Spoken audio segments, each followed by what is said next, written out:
What if your ex became your worst nightmare? Welcome to Mr. Nightveil.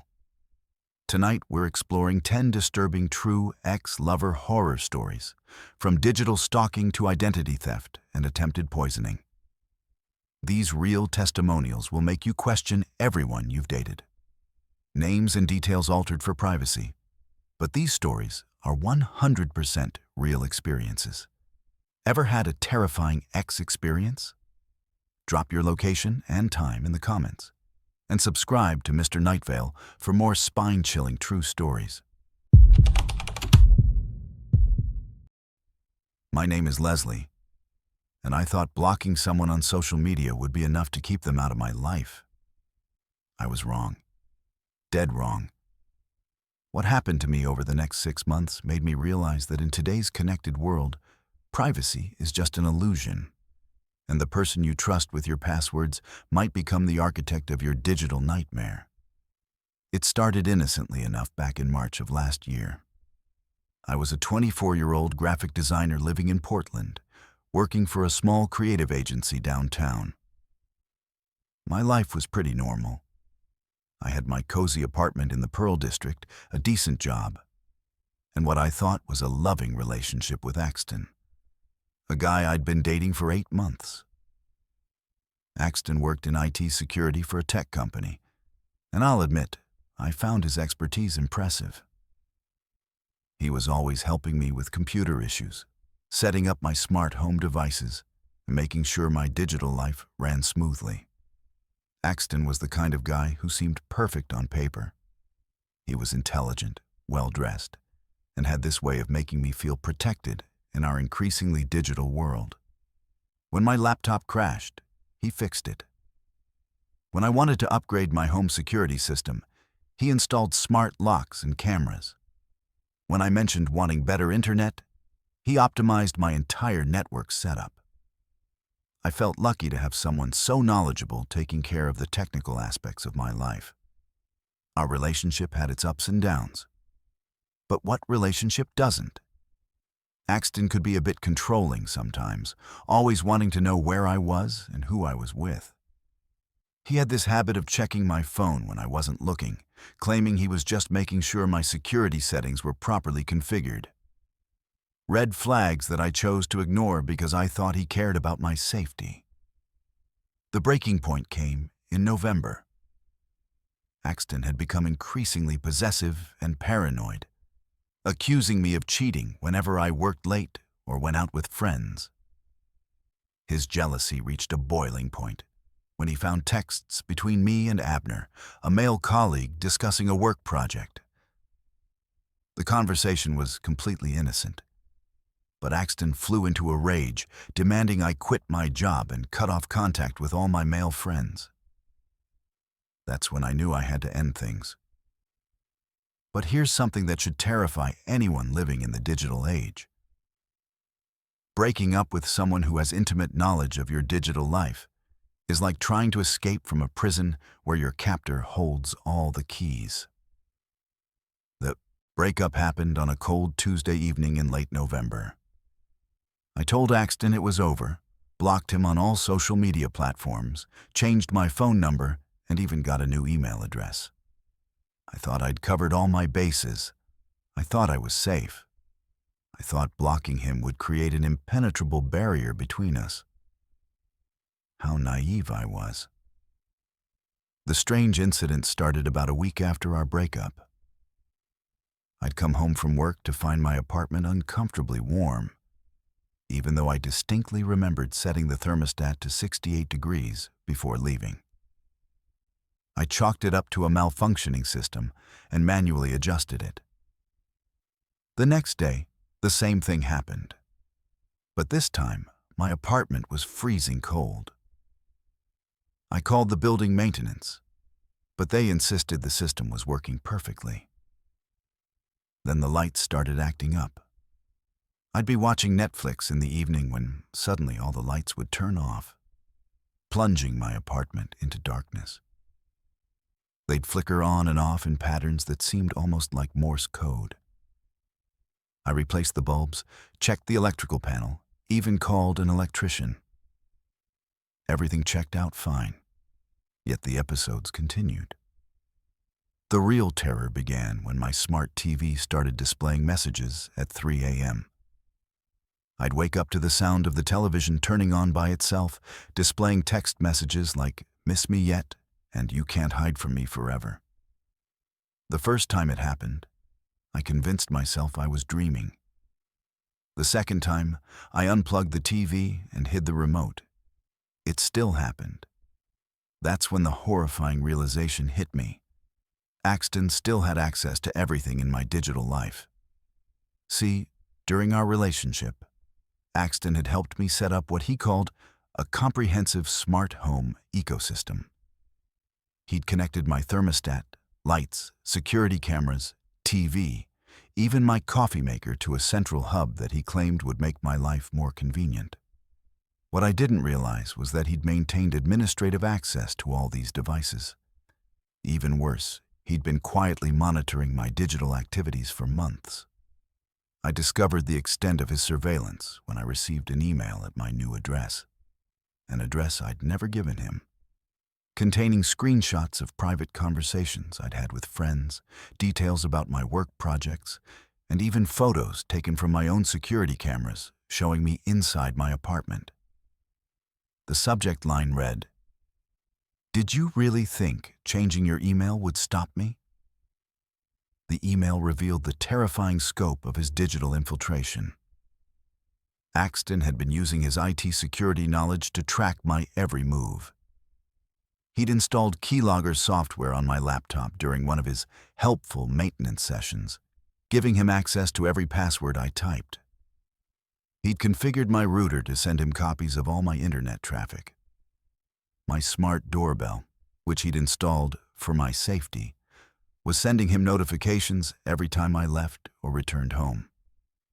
But the most chilling revelation was yet to come. Axton had been using a technique called MAC address spoofing to make his devices appear as trusted connections on my network. This meant he could access my home Wi-Fi remotely, control any connected device, and monitor my internet usage in real time. He knew when I was home, when I was sleeping, what I was watching, who I was talking to, and where I was going. The psychological torture escalated dramatically. My coffee maker would start brewing at random hours, waking me up in the middle of the night. My security system would sound false alarms, sending me panicked alerts about intruders that didn't exist. My smart speakers would activate randomly, playing recordings of conversations Axton and I had during our relationship, twisted remixes that made innocent moments sound sinister.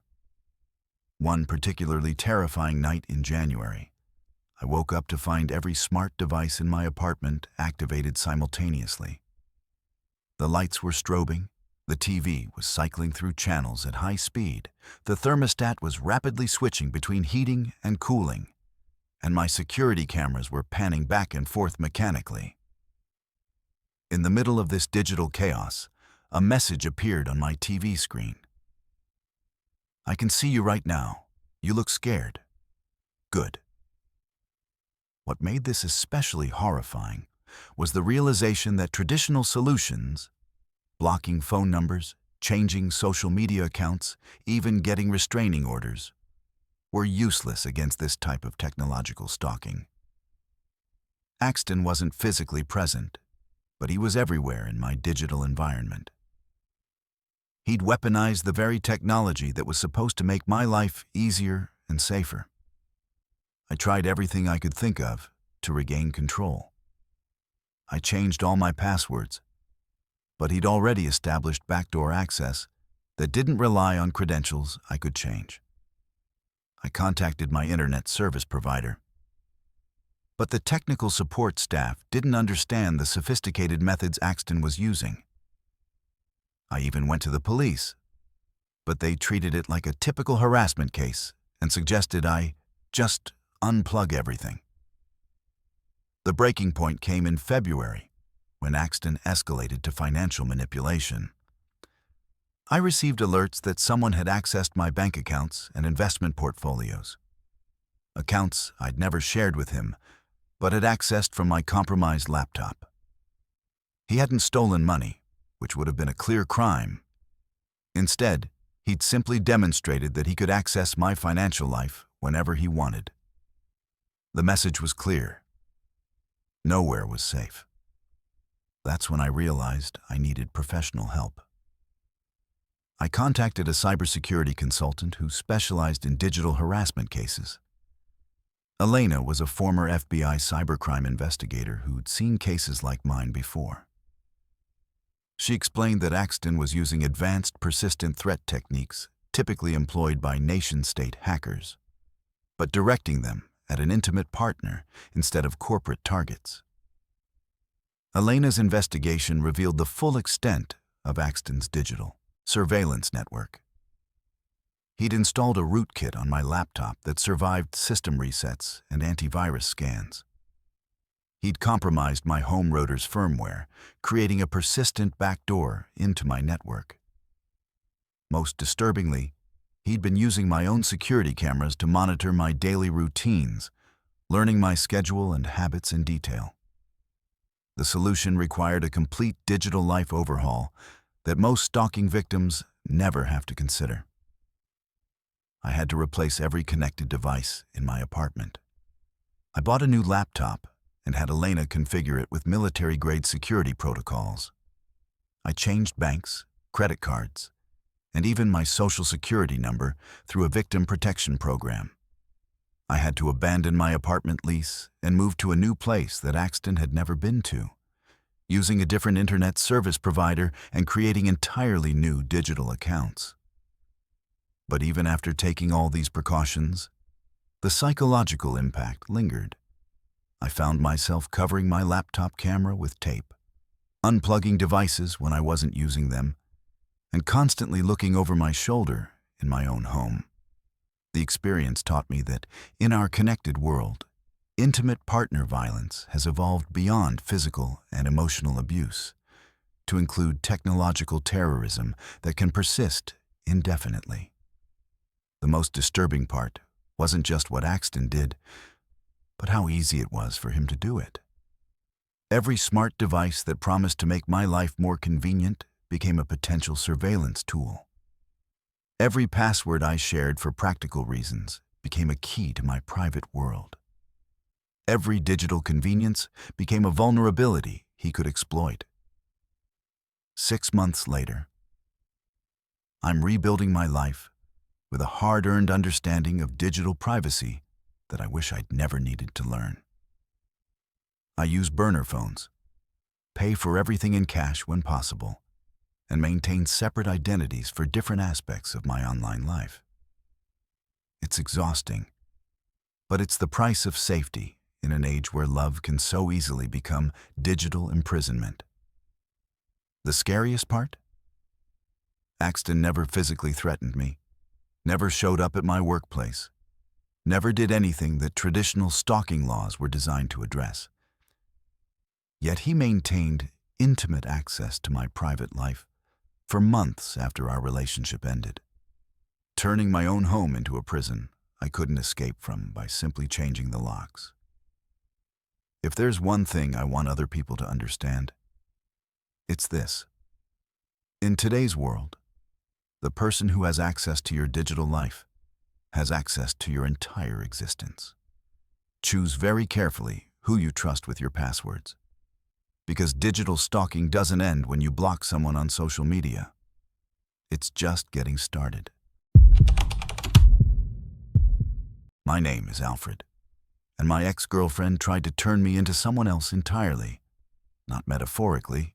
I mean, she literally attempted to erase my identity and replace it with that of her dead boyfriend.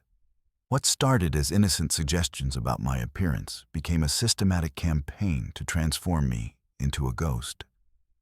And by the time I realized what was happening, I barely recognized myself in the mirror. I was 29, working as an accountant for a mid-sized firm in Cleveland, living a pretty straightforward life. I had my routines, my preferences, my own sense of style. Nothing flashy, just comfortable khakis, button-down shirts, and the same haircut I'd had since college. I liked jazz music, read mystery novels, and spent weekends hiking or catching Indians' games. I thought I knew who I was until I met Seven. Seven was a psychology graduate student at Case Western, beautiful and brilliant in that effortless way that made me wonder what she could possibly see in a boring accountant like me. We met at a coffee shop near campus, where I'd go to work on my CPA continuing education courses. She was studying for her thesis on grief counseling, surrounded by textbooks about trauma and loss, and something about her intensity drew me in immediately. Our first conversation lasted 4 hours. She was fascinating, articulate, empathetic, and genuinely interested in my thoughts about everything from behavioral economics to the psychology behind financial decision-making. She made me feel intelligent and important in ways I'd never experienced before. When she agreed to a date, I felt like I'd won the lottery. The early months of our relationship were incredible. Seven was supportive, encouraging, and seemed to genuinely care about my well-being and personal growth. She'd listen to my work frustrations with genuine interest, offer thoughtful advice about my career goals, and make me feel like I was capable of much more than I'd ever imagined. For the first time in my adult life, I felt truly seen and appreciated. But here's where the story takes a turn that still gives me chills. Sometimes the person who claims to love you most is actually trying to love someone else through you. About 3 months into our relationship, Seven started making small suggestions about my appearance. Nothing dramatic at first. Maybe I'd look good with slightly longer hair, or perhaps I should try wearing more black. She'd compliment me when I followed her suggestions and seemed disappointed when I didn't. I wanted to make her happy, so I started incorporating her feedback. "You know, Alfred," she said one evening as we were getting ready for dinner, "you'd look amazing with your hair styled differently. More tousled, less neat. It would bring out your bone structure." She ran her fingers through my hair, messing up my usual conservative part. "Like this. Much better." I looked in the mirror and had to admit the style did look good, even if it felt strange and unprofessional. But Seven's smile was so bright, so approving, that I found myself asking my barber to cut it that way the following week. That's when the suggestions started coming more frequently. Maybe I should try contact lenses instead of my glasses. Perhaps I'd feel more confident in darker colors, blacks and grays instead of my usual blues and khakis. Had I ever considered getting a tattoo? Just something small and meaningful. She knew an artist who did incredible work. The changes felt gradual and voluntary at the time. Seven never demanded anything. She just made suggestions with such enthusiasm and love that I wanted to please her. Each modification brought praise and affection, while reverting to my old habits brought subtle disappointment and distance. It was classic positive and negative reinforcement, though I didn't recognize it then. 6 months in, I caught a glimpse of myself in a store window and barely recognized the person staring back. Gone were my glasses, replaced by contacts that made my eyes look different somehow. My hair was longer, darker, and styled in a way that required expensive products and daily maintenance. I was wearing all black, jeans, t-shirt, leather jacket, clothes that cost more than I usually spent on my entire wardrobe. When had I become this person? But the physical changes were just the beginning of something much more sinister. One evening, Seven accidentally called me by a different name. We were watching a movie when she said, "Connor, could you get me some water?" When I looked at her confused, she laughed it off as a slip of the tongue, claiming Connor was a character from the film we were watching.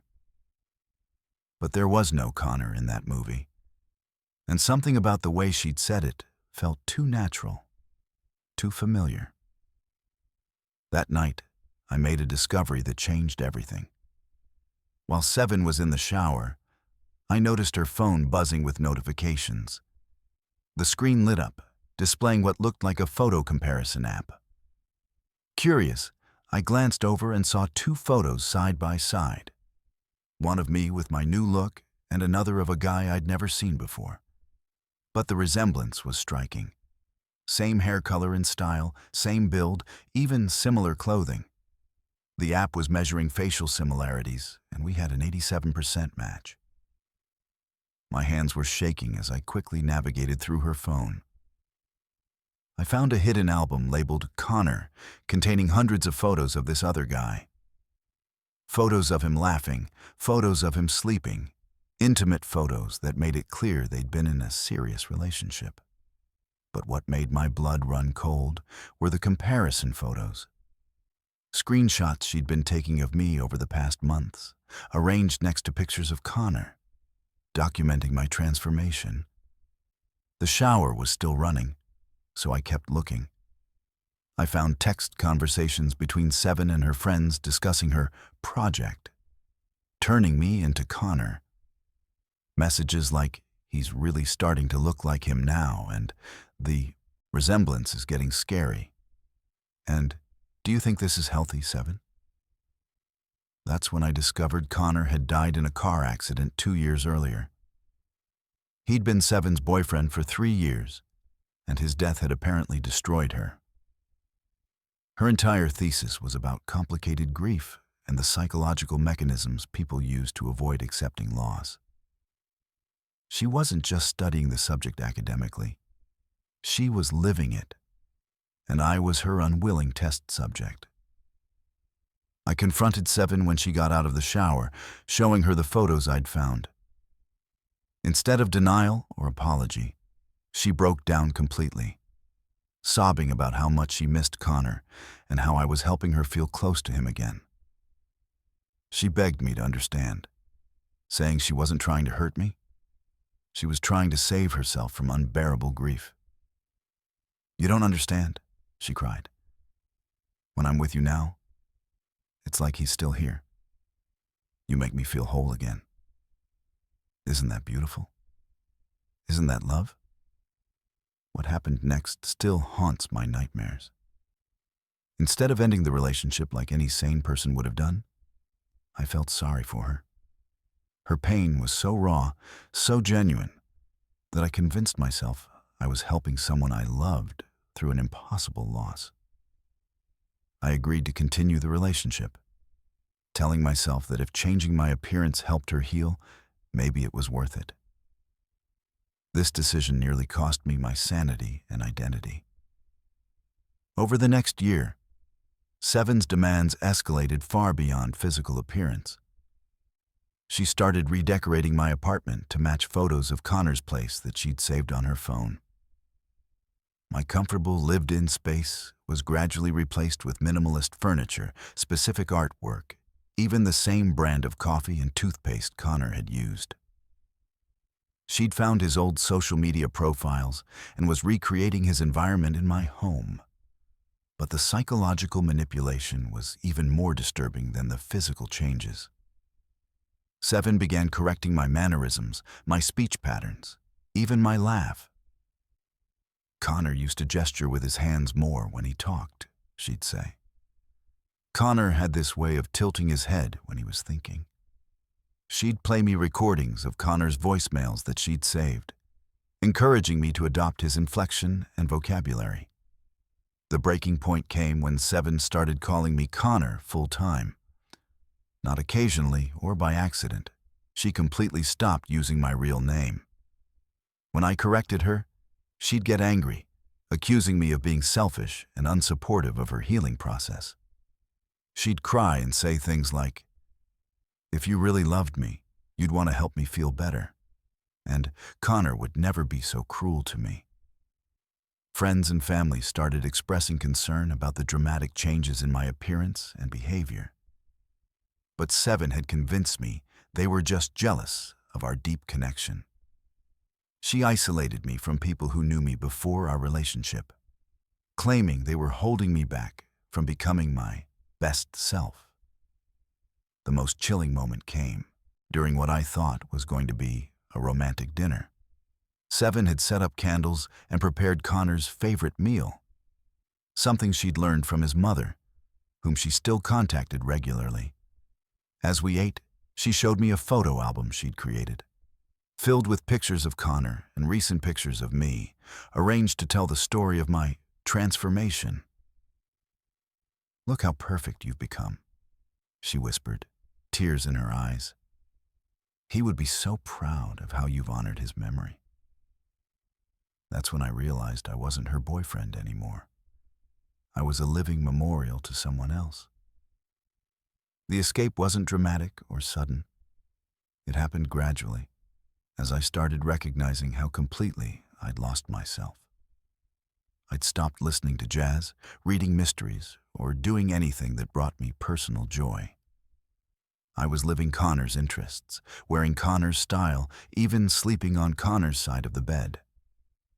I was becoming a ghost in my own life. I started therapy without telling Seven, working with a counselor who specialized in psychological abuse and identity recovery. It took months of sessions before I could even acknowledge that what was happening to me was wrong. The manipulation had been so gradual and wrapped in such apparent love and need that I'd lost the ability to distinguish between caring for someone and losing myself completely. When I finally ended the relationship, Savin's reaction was more terrifying than anything that had come before. She didn't just cry or get angry.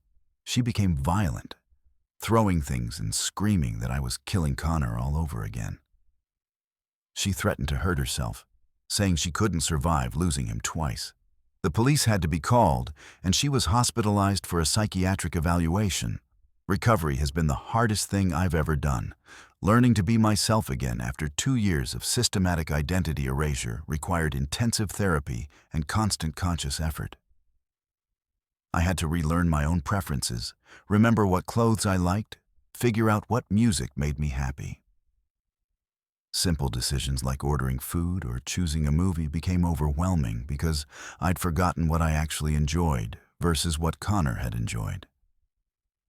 The scariest part wasn't the manipulation itself, but how easy it had been to convince me it was love.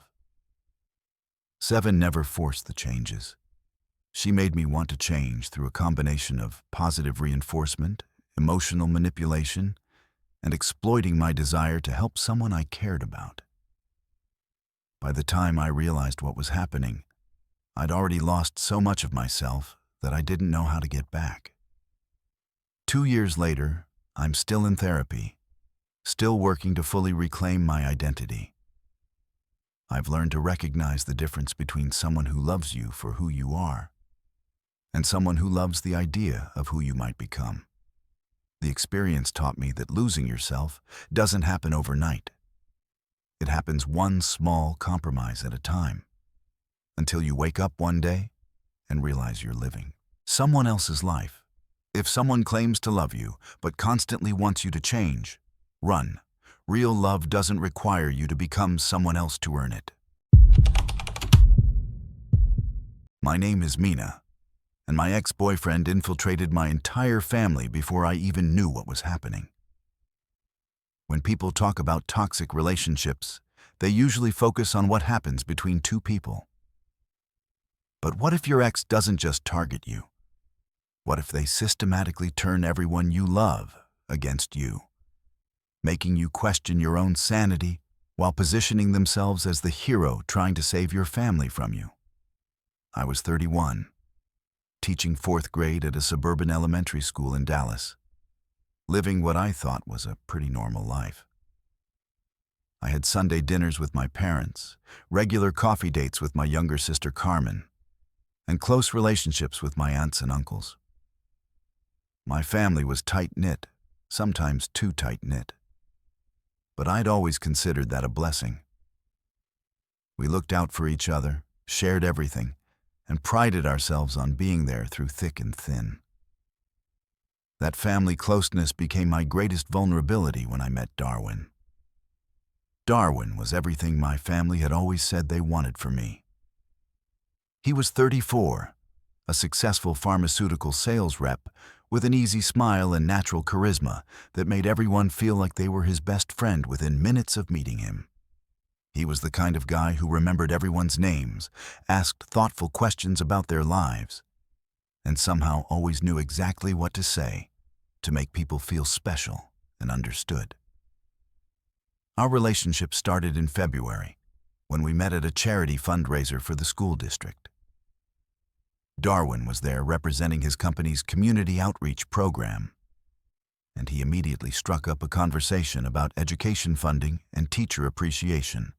He seemed genuinely interested in my work, asking detailed questions about classroom challenges and student needs that most people couldn't care less about.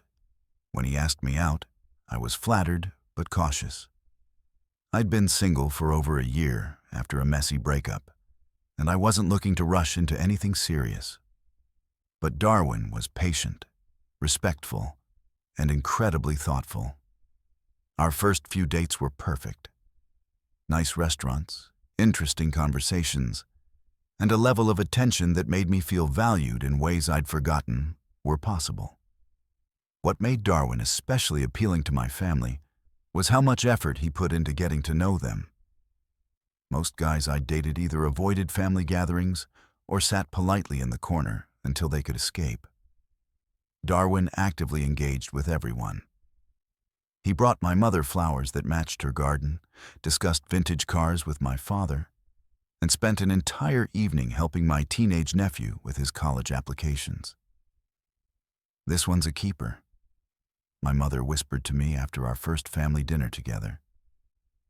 "He actually listens when people talk, and he remembers what they say. That's rare these days." My sister Carmen was equally impressed. "He's not like those other guys you dated," she told me.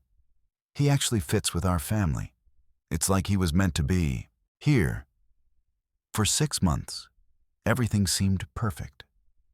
Darwin integrated seamlessly into my family's routine, showing up to birthday parties, helping with home improvement projects, and gradually becoming someone my relatives would call directly instead of going through me. He had this gift for making each person feel like they had a special connection with him. But here's what I didn't realize at the time. Darwin wasn't building relationships with my family because he loved me. He was building a network of allies for when he eventually needed them against me. The relationship ended in August, after I discovered Darwin had been lying about several significant things.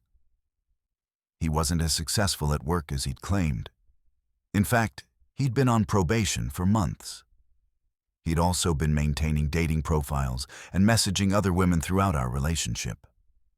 When I confronted him with evidence, he didn't deny it. Instead, he became coldly angry, accusing me of snooping and violating his privacy. "You're just like every other paranoid, controlling woman I've ever dated," he said with a level of venom that shocked me. "No wonder you're still single at 31. Nobody can live up to your impossible standards." I ended the relationship that night, feeling hurt but relieved to have discovered his true character before things went further. I thought that was the end of it. I thought cutting him out of my life would be simple since we'd only been together 6 months. I was completely unprepared for what came next. The manipulation began subtly, about 2 weeks after our breakup. My mother called to ask if I was doing okay, and mentioned that Darwin had stopped by to check on me. He told her he was worried about my emotional state and wanted to make sure my family was aware that I might need extra support during this difficult time. "He still cares about you so much," she said. "He's really concerned that you're not handling the breakup well. He mentioned you'd been acting erratically lately." I was confused and angry. I hadn't been acting erratically, and I certainly didn't need Darwin checking on my mental health with my mother. When I tried to explain that he was lying and manipulating the situation, My mother's response chilled me to the bone. "Honey, I think you might be overreacting. Darwin seemed genuinely worried about you. Maybe you should consider that he's just trying to help." That was the beginning of a systematic campaign that nearly destroyed my relationship with my entire family. Over the next month, Darwin contacted different family members separately, always with the same story. He was concerned about my mental health and wanted them to know about troubling behaviors he'd observed during our relationship. He told my father that I'd been drinking heavily and making poor decisions at work. He told my sister that I'd been having panic attacks and saying paranoid things about people following me. He told my aunt that I'd been struggling with depression and might need professional help. The genius of his approach was that he never said anything directly negative about me. Instead, he positioned himself as the caring ex-boyfriend who was worried about my well-being and wanted my family to be aware so they could get me the help I needed. He presented himself as reluctant to share this information, claiming he'd struggled with whether to say anything at all. "I probably shouldn't be telling you this," he'd say. "But I care about Mina too much to just walk away without making sure someone knows what's going on." Each family member believed they were receiving confidential information that others didn't know about. Darwin had calculated exactly what would be most believable to each person based on the relationships he'd built with them over the past 6 months. He knew my father would be concerned about professional stability, my mother would worry about my emotional health, and my sister would be alarmed by mentions of anxiety and paranoia. The most insidious part was how he used kernels of truth to make his lies more believable. I had been stressed at work due to budget cuts and increased class sizes. I had been having trouble sleeping after our breakup. I had mentioned feeling anxious about dating again. Darwin took these normal human experiences and reframed them as symptoms of deeper psychological problems that my family should be worried about. Within 6 weeks of our breakup, my entire family's perception of me had shifted. Suddenly, every conversation included concerned questions about my mental health, my job performance, and my decision-making. When I got frustrated and defensive about their constant worry, they saw it as confirmation of what Darwin had told them about my erratic behavior and inability to accept help. The situation reached a breaking point at my cousin's wedding in October. Darwin showed up as a guest. Apparently, my aunt had invited him because she felt sorry for him and wanted to help him through this difficult time. Throughout the reception, I watched him work the room, playing the role of the heartbroken ex-boyfriend who still cared deeply about my family despite how I'd treated him. Multiple relatives approached me that night to tell me how lucky I'd been to have someone like Darwin and how I should consider giving him another chance. When I tried to explain what he was really like and how he was manipulating everyone, they looked at me with the kind of patient concern you'd show someone who was clearly delusional. "Sweetheart," my mother said, pulling me aside, "I think you need to really examine why you're so angry with someone who obviously loves you and our family so much. This level of hostility isn't healthy." That night, I realized Darwin had achieved something I'd never thought possible. He'd made my own family question my version of reality, while positioning himself as the reasonable, caring person trying to help everyone understand my problems. The final straw came when I discovered Darwin had convinced my parents to stage an intervention. They'd arranged to meet with me under the pretense of a normal family dinner, but had planned to confront me about my denial and encourage me to seek therapy. Darwin had provided them with a list of therapists who specialized in cases like mine and had offered to help pay for treatment. When I walked into my parents' house and saw Darwin sitting at the kitchen table with my mother, father, and sister, all looking at me with expressions of loving concern mixed with pity, I realized I was living in a nightmare where the people who were supposed to protect me had been weaponized against me. "We're all here because we love you," my mother began, "and we're worried about you. Darwin has helped us understand that you might not be able to see clearly right now, but we want to help you get better." I looked around the room at faces I'd trusted my entire life, now seeing me through the lens of lies told by someone who'd known them for less than a year. In that moment, I understood that Darwin hadn't just broken up with me. He'd stolen my family and turned them into instruments of psychological warfare. The conversation that followed was surreal. Every attempt I made to explain Darwin's manipulation was interpreted as further evidence of my paranoia and inability to take responsibility.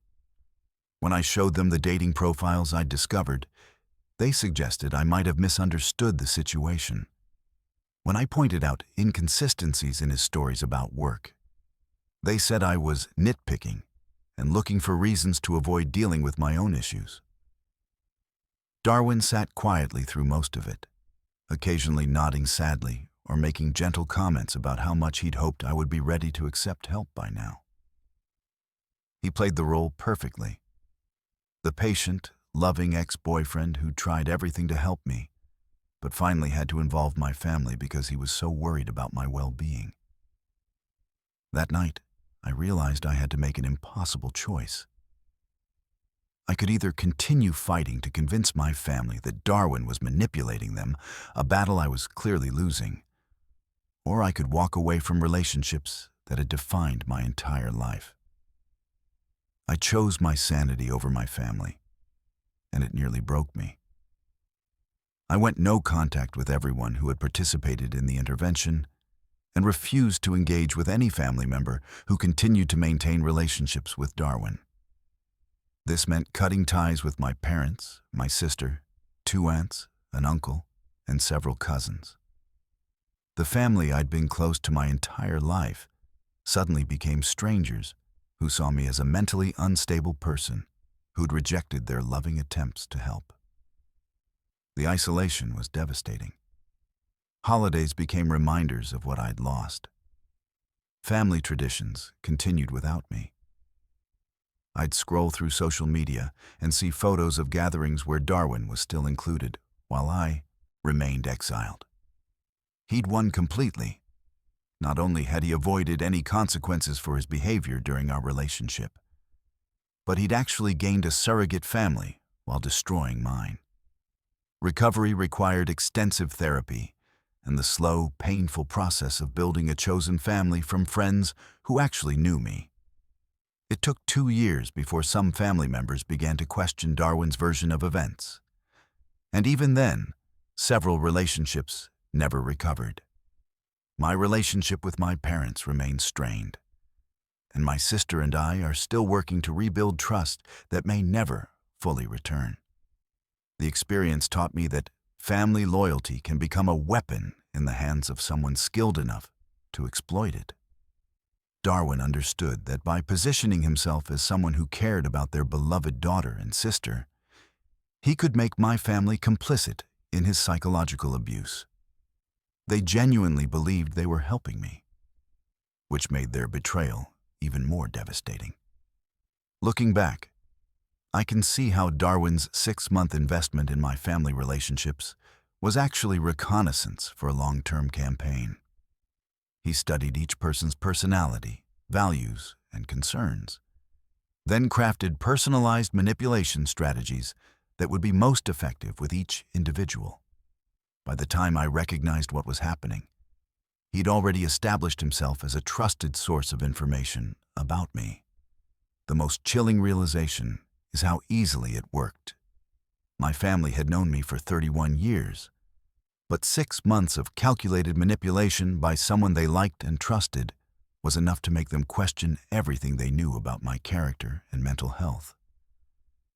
It showed me that love and loyalty, without critical thinking and healthy boundaries, can become tools of destruction in the wrong hands.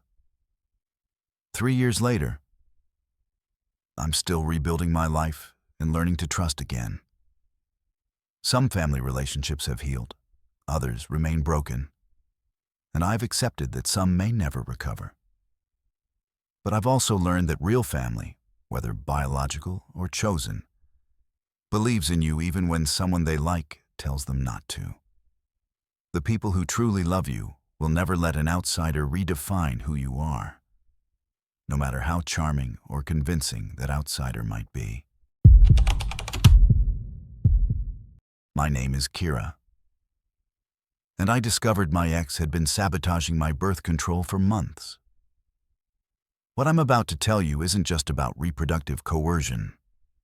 It's about how someone can weaponize your own body against you, turning the most intimate aspects of your health into tools of control and manipulation.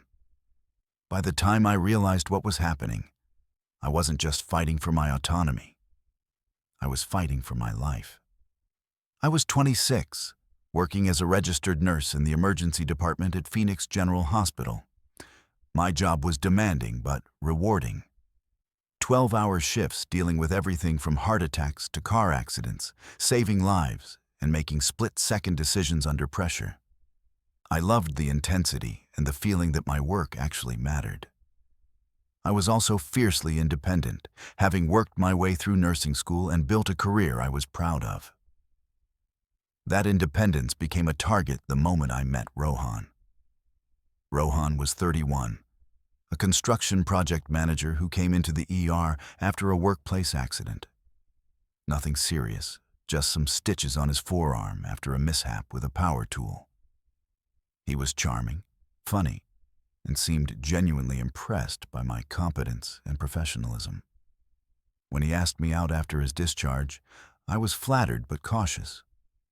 Hospital policy discouraged dating former patients, but he was persistent in a way that felt romantic rather than pushy. Our early dates were wonderful. Rohan was attentive, generous, and seemed to genuinely admire my career and ambitions. He'd pick me up after long shifts with my favorite coffee, listen patiently to stories about difficult cases, and never complained when I was too exhausted for elaborate plans. He seemed to understand the demands of my job in ways that previous boyfriends hadn't. But there were red flags I chose to ignore, especially around the topic of family planning. About 3 months into our relationship, Rohan started making comments about how great I'd be as a mother and how he could imagine us having beautiful babies together. When I mentioned that I wasn't ready for children and wanted to focus on my career for several more years, he'd smile and say things like, "You'll change your mind when the time comes," or, "Sometimes life has other plans for us."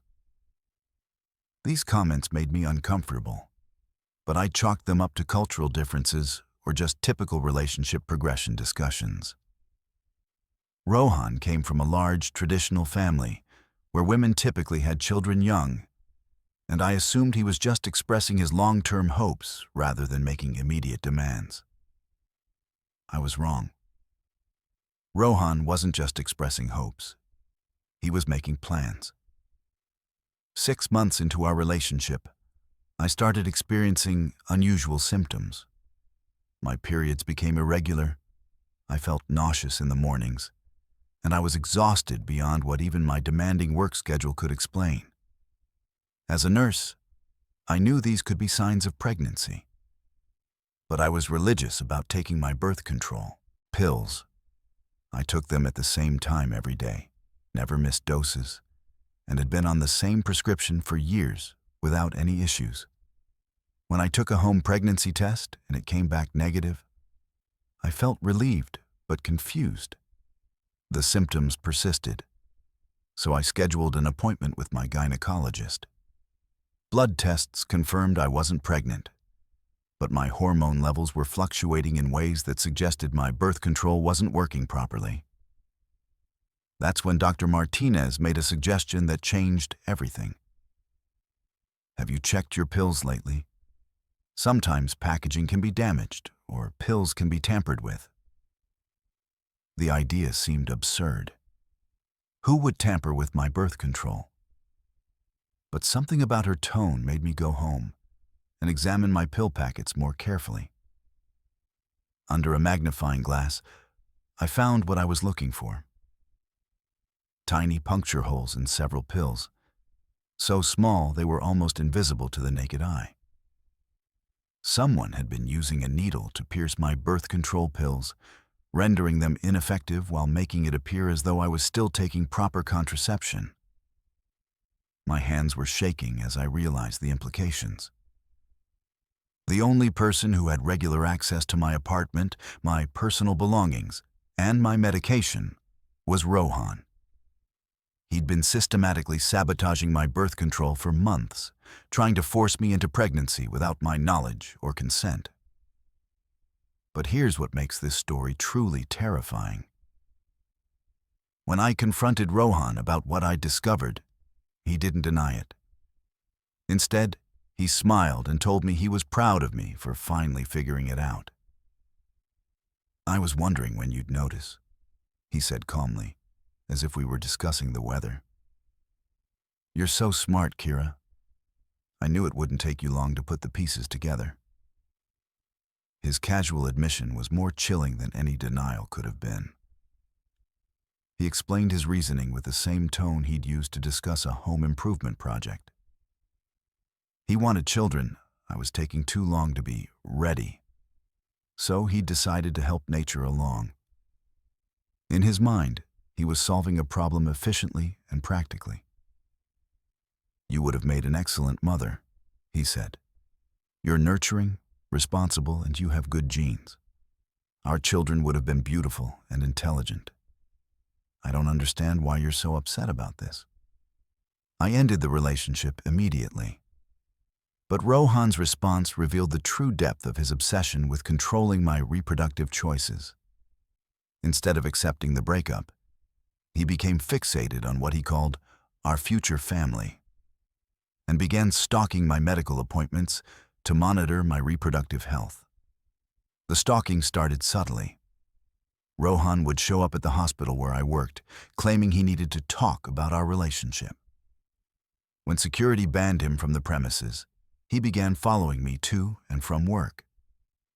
He'd park outside my apartment building, my gym, and my grocery store, always maintaining just enough distance to avoid violating restraining order requirements, but close enough to make his presence known. But the most disturbing escalation involved my medical privacy.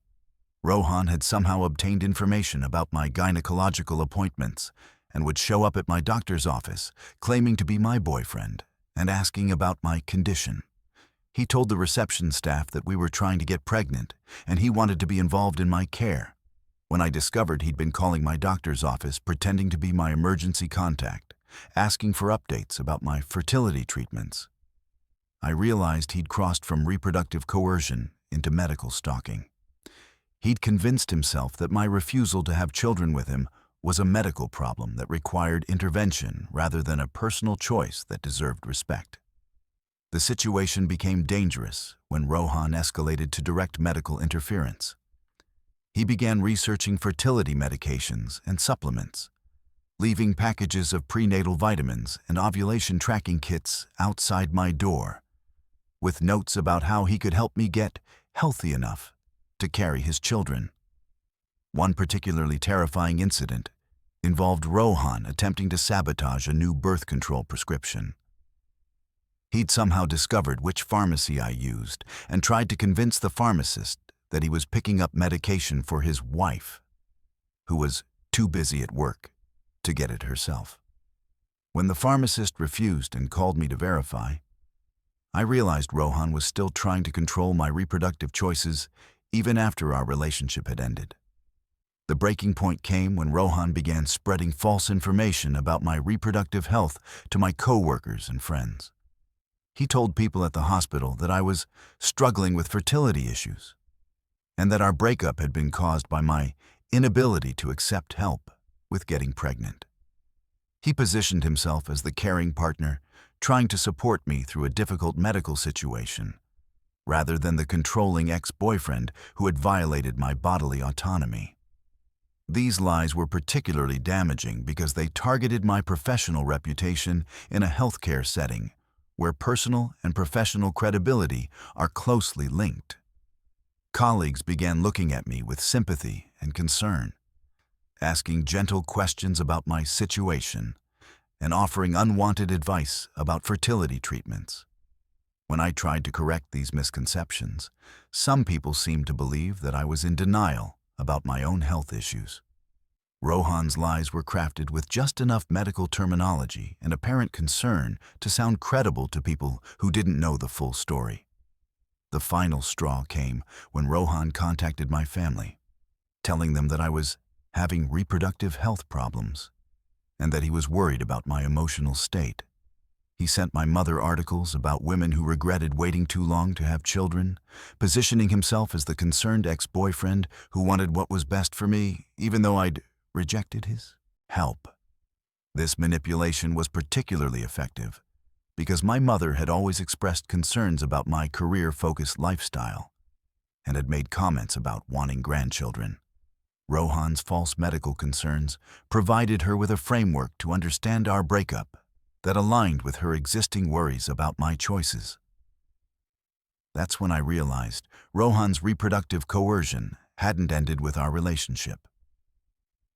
He was using lies about my fertility and reproductive health to manipulate everyone in my life into pressuring me to reconsider our relationship and start a family. I made the difficult decision to relocate to a different state and start over professionally. I transferred my nursing license to Colorado, found a position at Denver General Hospital, and moved to a city where Rohan had no connections and couldn't easily find me. But I also decided to fight back legally. With the help of a lawyer who specialized in reproductive coercion cases, I pressed criminal charges against Rohan for tampering with my medication and filed civil suits for medical harassment and invasion of privacy. The legal process was lengthy and emotionally draining, but it was important to me that there be consequences for what Rohan had done. Reproductive coercion is often treated as a relationship issue rather than a criminal act. But tampering with someone's medication is assault, and stalking someone's medical appointments is harassment. During the trial, Rohan's defense team tried to portray his actions as misguided expressions of love rather than criminal violations of my autonomy. They argued that his desire for children was natural and that my reaction was overblown. This response showed me that even the legal system sometimes struggles to understand reproductive coercion as a serious form of abuse. But the evidence was clear. Medical records showed the timeline of my symptoms in relation to the tampered birth control. Security footage from my doctor's office confirmed Rohan's unauthorized visits. Phone records proved he'd been making false claims to medical professionals about our relationship status and my health. Rohan was ultimately convicted of medication tampering, harassment, and stalking. He received a restraining order, probation, and mandatory counseling about reproductive rights and consent. The civil suit resulted in compensation for my medical expenses, therapy costs, and relocation expenses. Recovery involved not just changing states, but rebuilding my ability to trust my own body and medical decisions. The experience of having someone secretly manipulate my reproductive health created lasting anxiety about medical appointments, medication management, and intimate relationships. I had to learn new safety protocols for storing and tracking my medications, develop systems for verifying that medical information shared with partners remained confidential, and work through the trauma of having my reproductive autonomy violated by someone I'd trusted. 3 years later, I'm in a healthy relationship with someone who respects my career goals, my timeline for family planning, and my right to make informed decisions about my own body. But the experience with Rohan taught me that reproductive coercion can be incredibly sophisticated, and that the desire to control someone's reproductive choices can drive people to criminal behavior. The most important thing I want other people to understand is that reproductive coercion isn't just about pressuring someone to have children. It's about removing their ability to make informed choices about their own bodies. When someone tampers with your birth control, lies to your medical providers, or tries to manipulate your family into pressuring you about reproductive decisions, they're committing crimes that deserve serious consequences.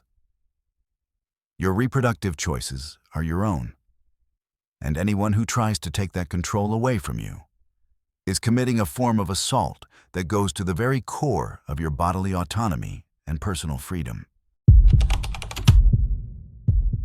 My name is Lance, and my ex-wife systematically destroyed my professional reputation after our divorce.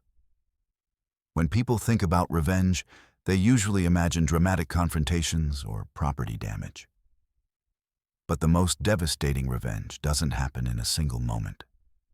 It's a calculated campaign that strips away everything you've worked years to build, one professional relationship at a time, until you're left wondering if you'll ever be able to work in your field again.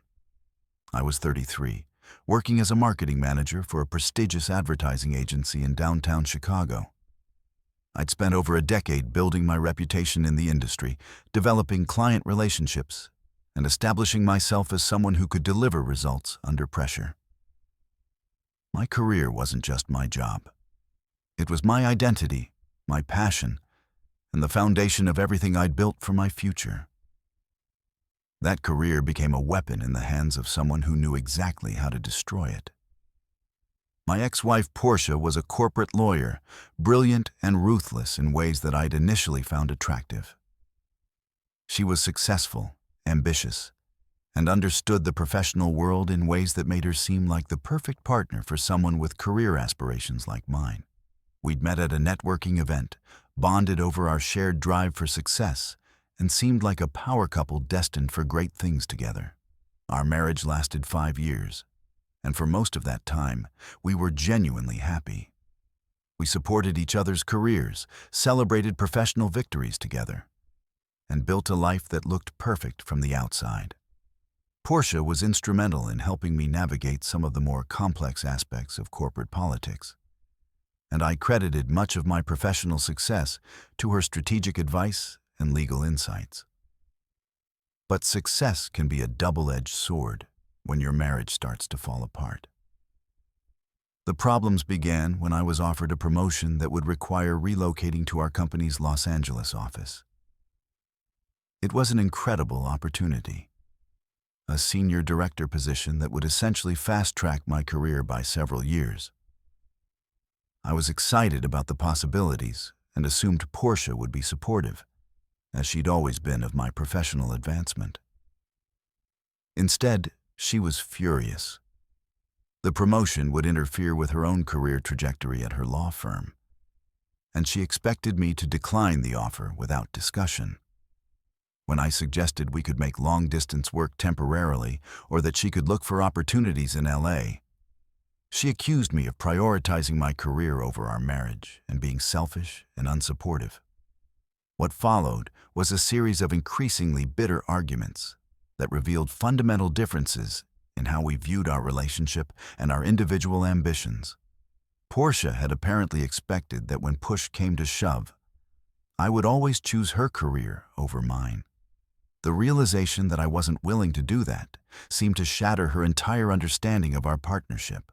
But here's what I didn't realize at the time. Portia wasn't just angry about the promotion. She was angry about what my willingness to prioritize my career revealed about the power dynamics in our relationship. And she was already planning to use her legal skills and professional network to ensure that my career ambitions would cost me everything. I took the promotion and moved to Los Angeles in March, with plans for Portia to join me once she'd transitioned her cases and found a position with a California firm. We agreed on a timeline, discussed logistics, and I genuinely believed we were working together to make the transition successful for both of us.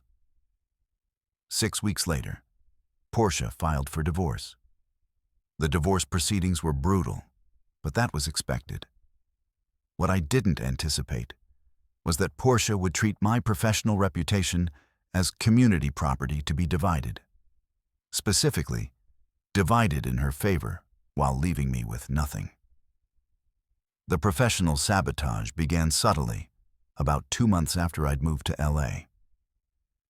I started receiving concerned calls from former clients back in Chicago asking about disturbing information they'd heard about my character and professional conduct. When I asked for details, the stories were vague but damaging. Suggestions that I'd mishandled their accounts, made inappropriate comments about colleagues, or engaged in unethical business practices.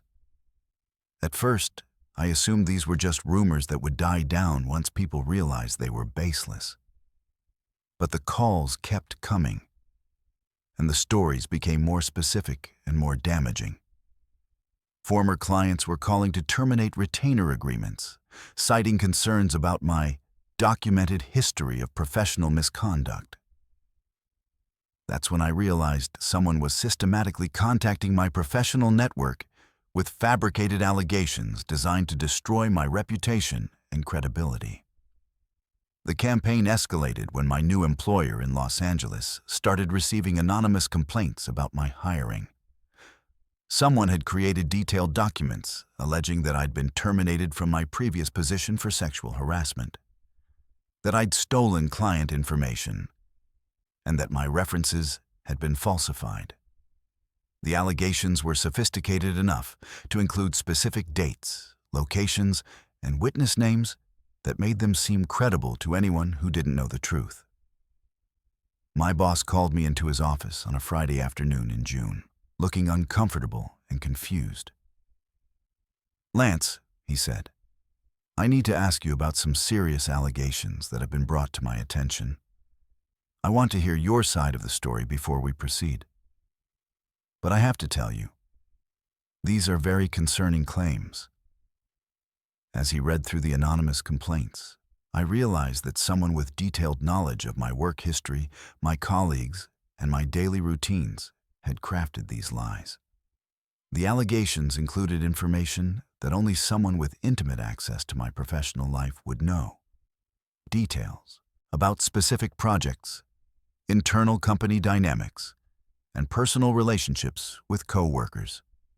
There was only one person who had that level of knowledge about my career and the legal expertise to craft allegations that would be taken seriously by employers and professional organizations.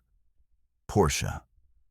But proving that your ex-wife is systematically destroying your career is much harder than you might imagine, especially when she's a skilled lawyer who understands exactly how to cause maximum damage while maintaining plausible deniability.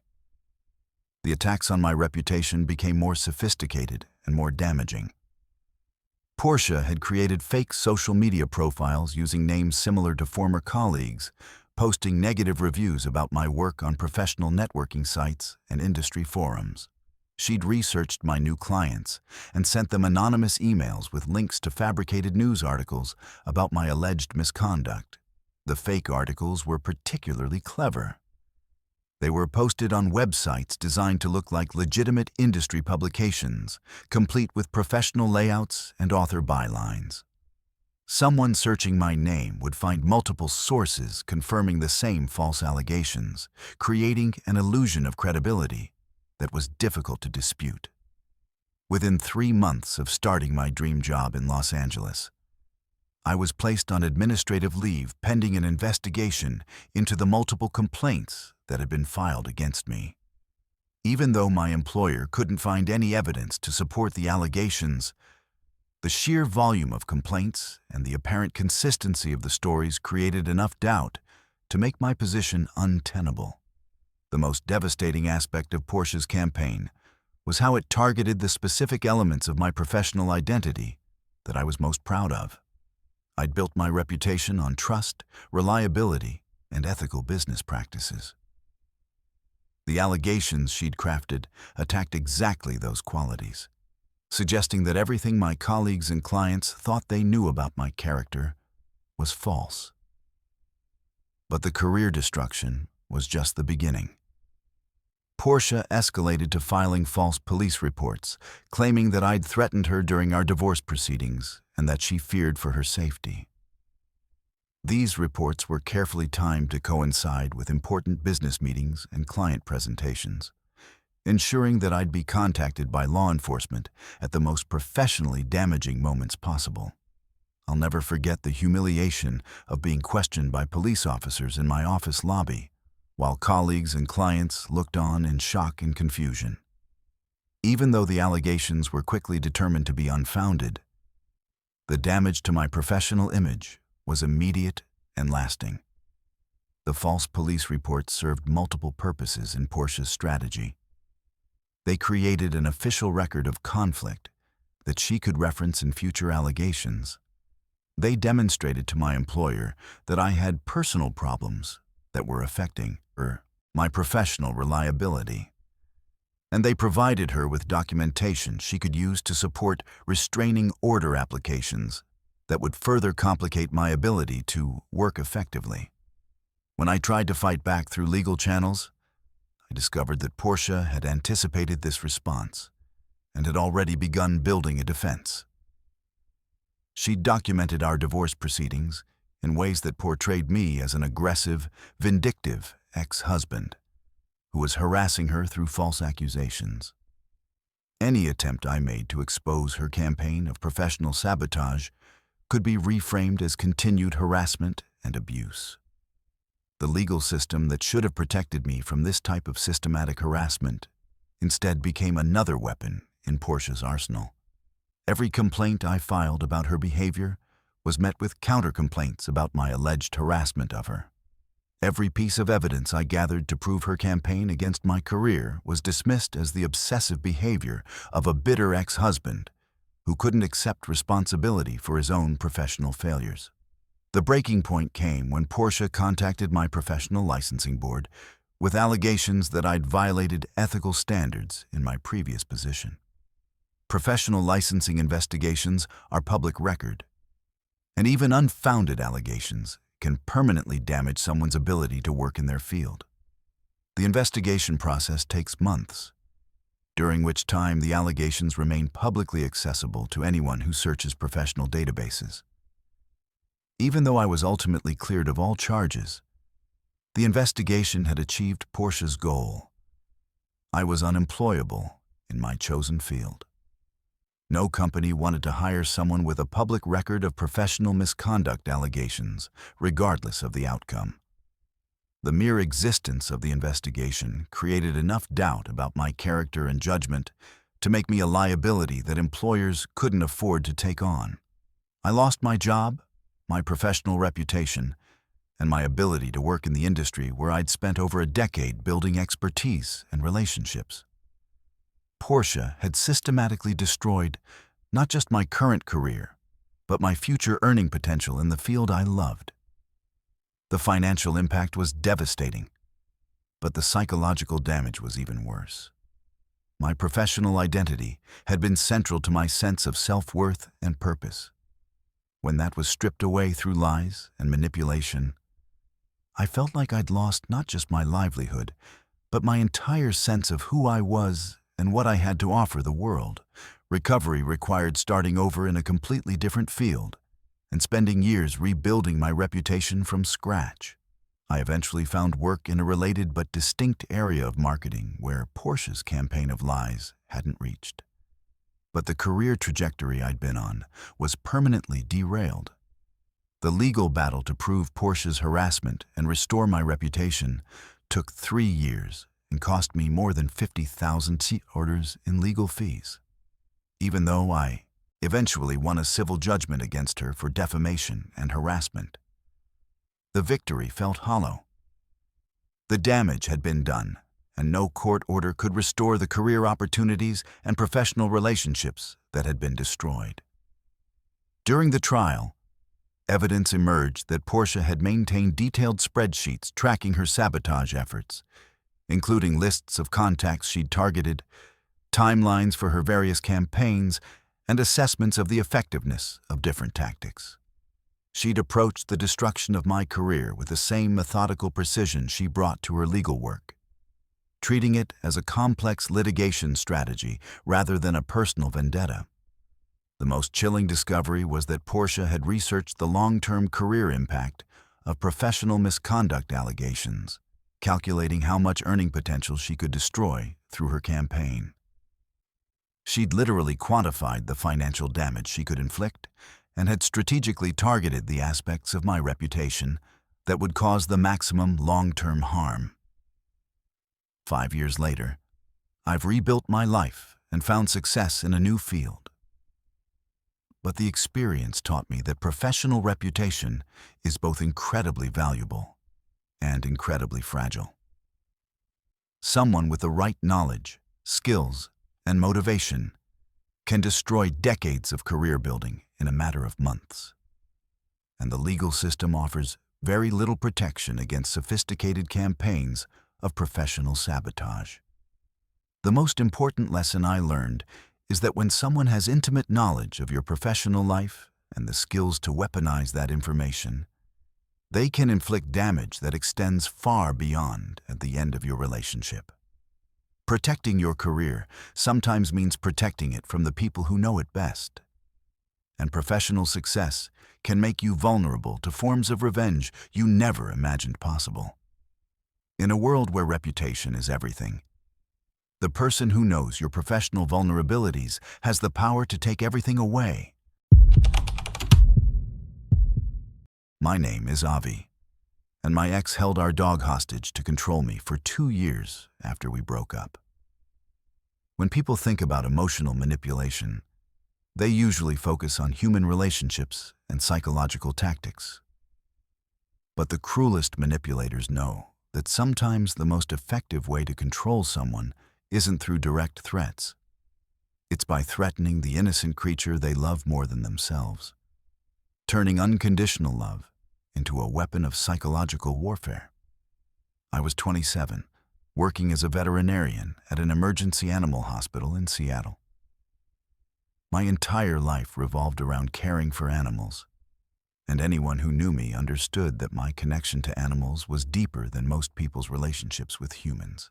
I'd chosen my profession because I genuinely believed that animals deserved protection, care, and advocacy from those of us who had the knowledge and ability to provide it.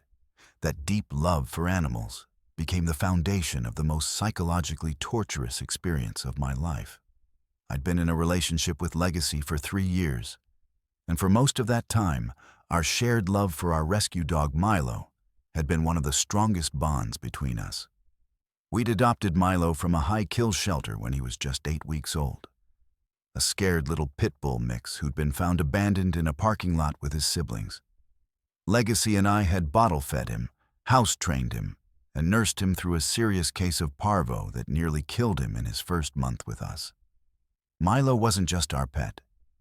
He was our child, our shared responsibility, and the embodiment of everything good about our relationship.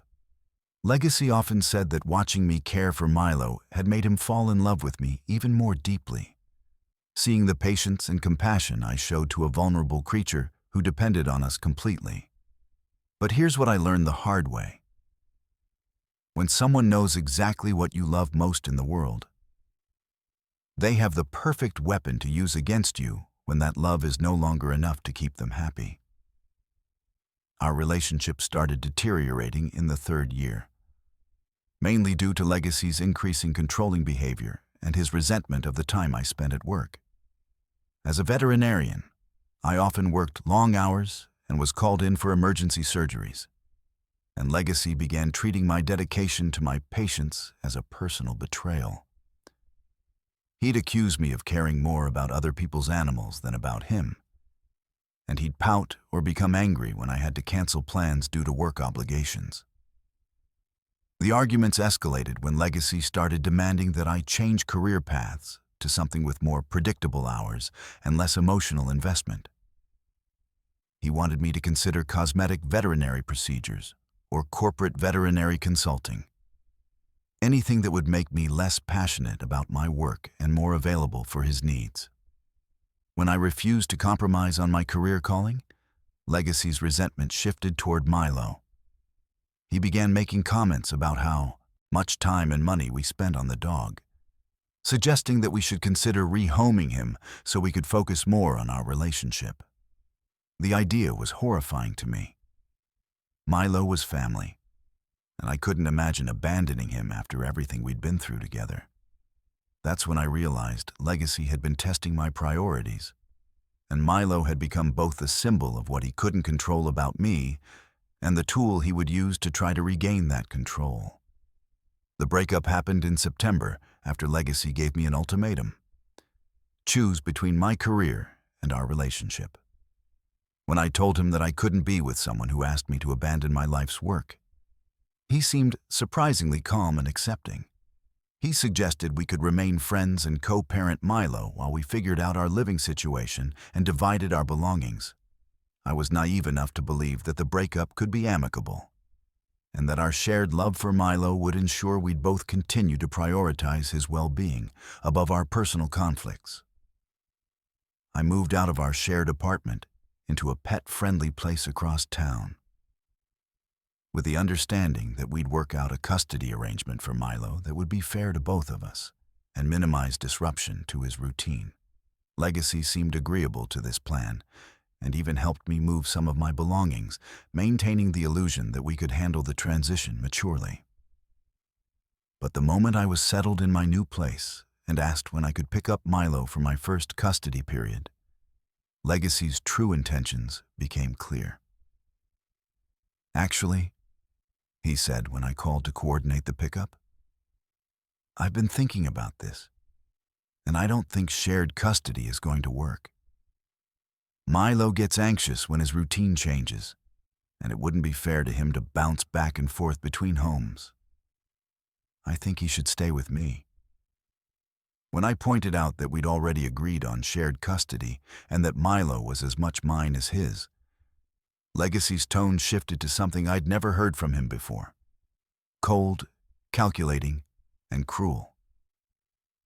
"Legally, Avi, Milo is registered under my name since I filled out the adoption paperwork.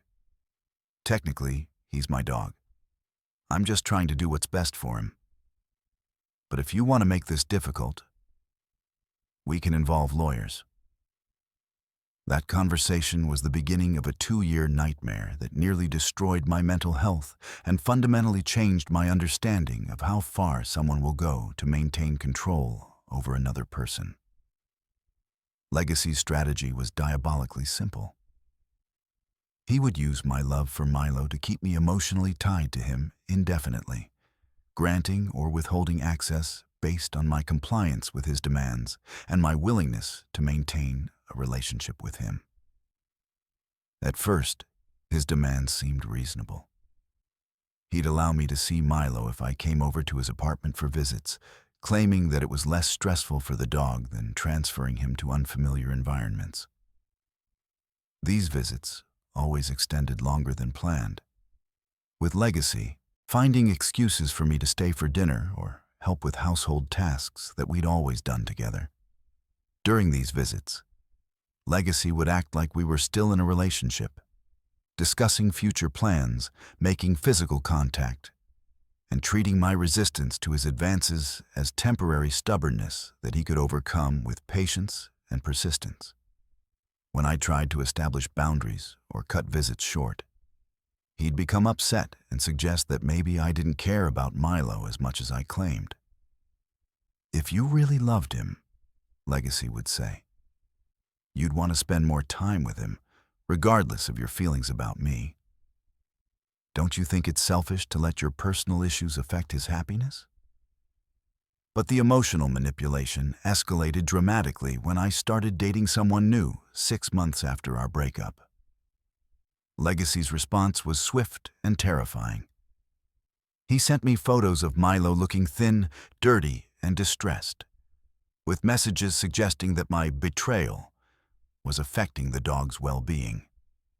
The photos showed Milo in conditions that made my veterinary training scream with alarm. He appeared underweight, his coat looked dull and matted, and he was lying in what looked like his own waste. As someone who understood animal health and welfare, seeing these images was like watching torture footage of someone I loved. This is what happens when you abandon family. Legacy wrote, Milo has been depressed ever since you chose some stranger over the life we built together. Maybe if you cared more about him than about dating random people, he wouldn't be suffering like this. The photos were clearly staged to look worse than they were, but they achieved their intended effect. I was willing to do almost anything to ensure Milo's safety and well-being. Legacy had identified the one threat that would override my rational thinking and my commitment to staying away from him. Legacy began using Milo's welfare as leverage to control every aspect of my life.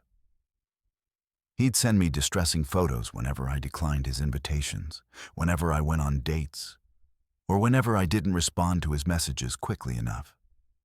He'd claim that Milo was acting out because he missed me and needed more stability in his life.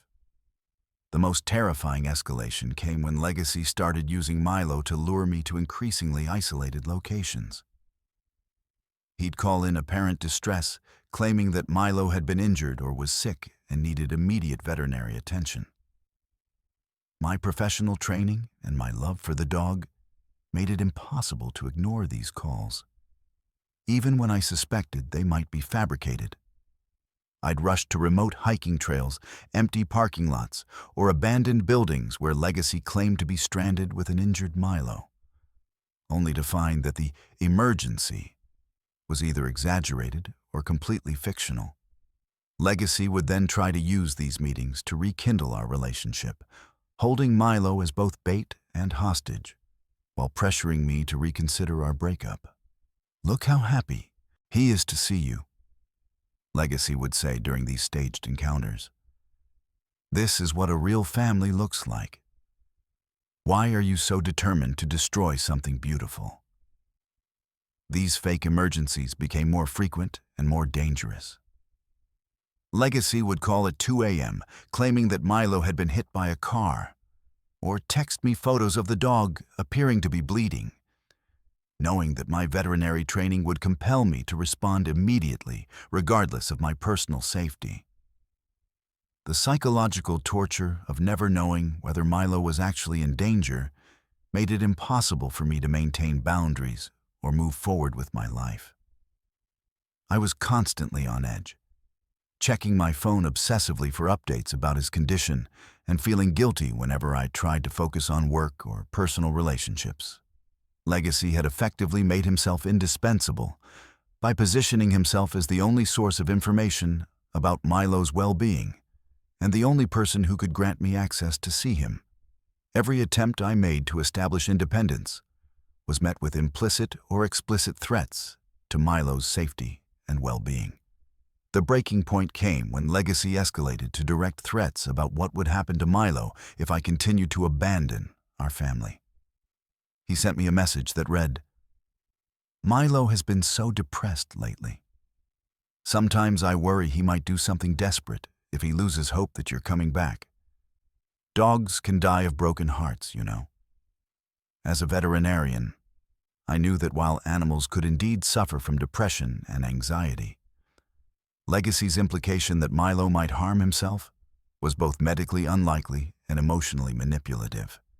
But the suggestion that my actions could lead to Milo's death was designed to exploit both my professional knowledge and my personal guilt. That's when I realized that Legacy's campaign wasn't just about controlling me. It was about inflicting the maximum possible psychological damage while maintaining plausible deniability about his intentions. Every threat was veiled as concern for Milo's well-being. Every manipulation was framed as an attempt to keep our family together. The legal battle to gain custody of Milo was complicated by the fact that Legacy had technically been telling the truth about the adoption paperwork.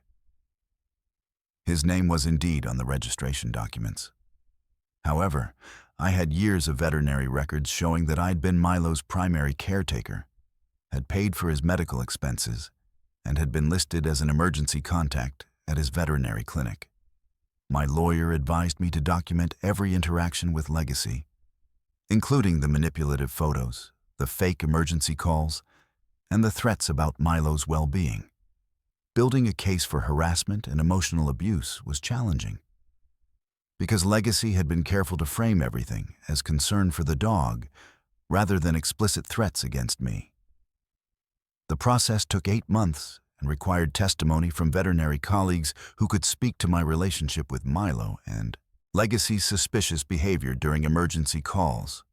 We also had to prove that Legacy's claims about being Milo's primary caretaker were false, and that his care of the dog had deteriorated as a way to manipulate me.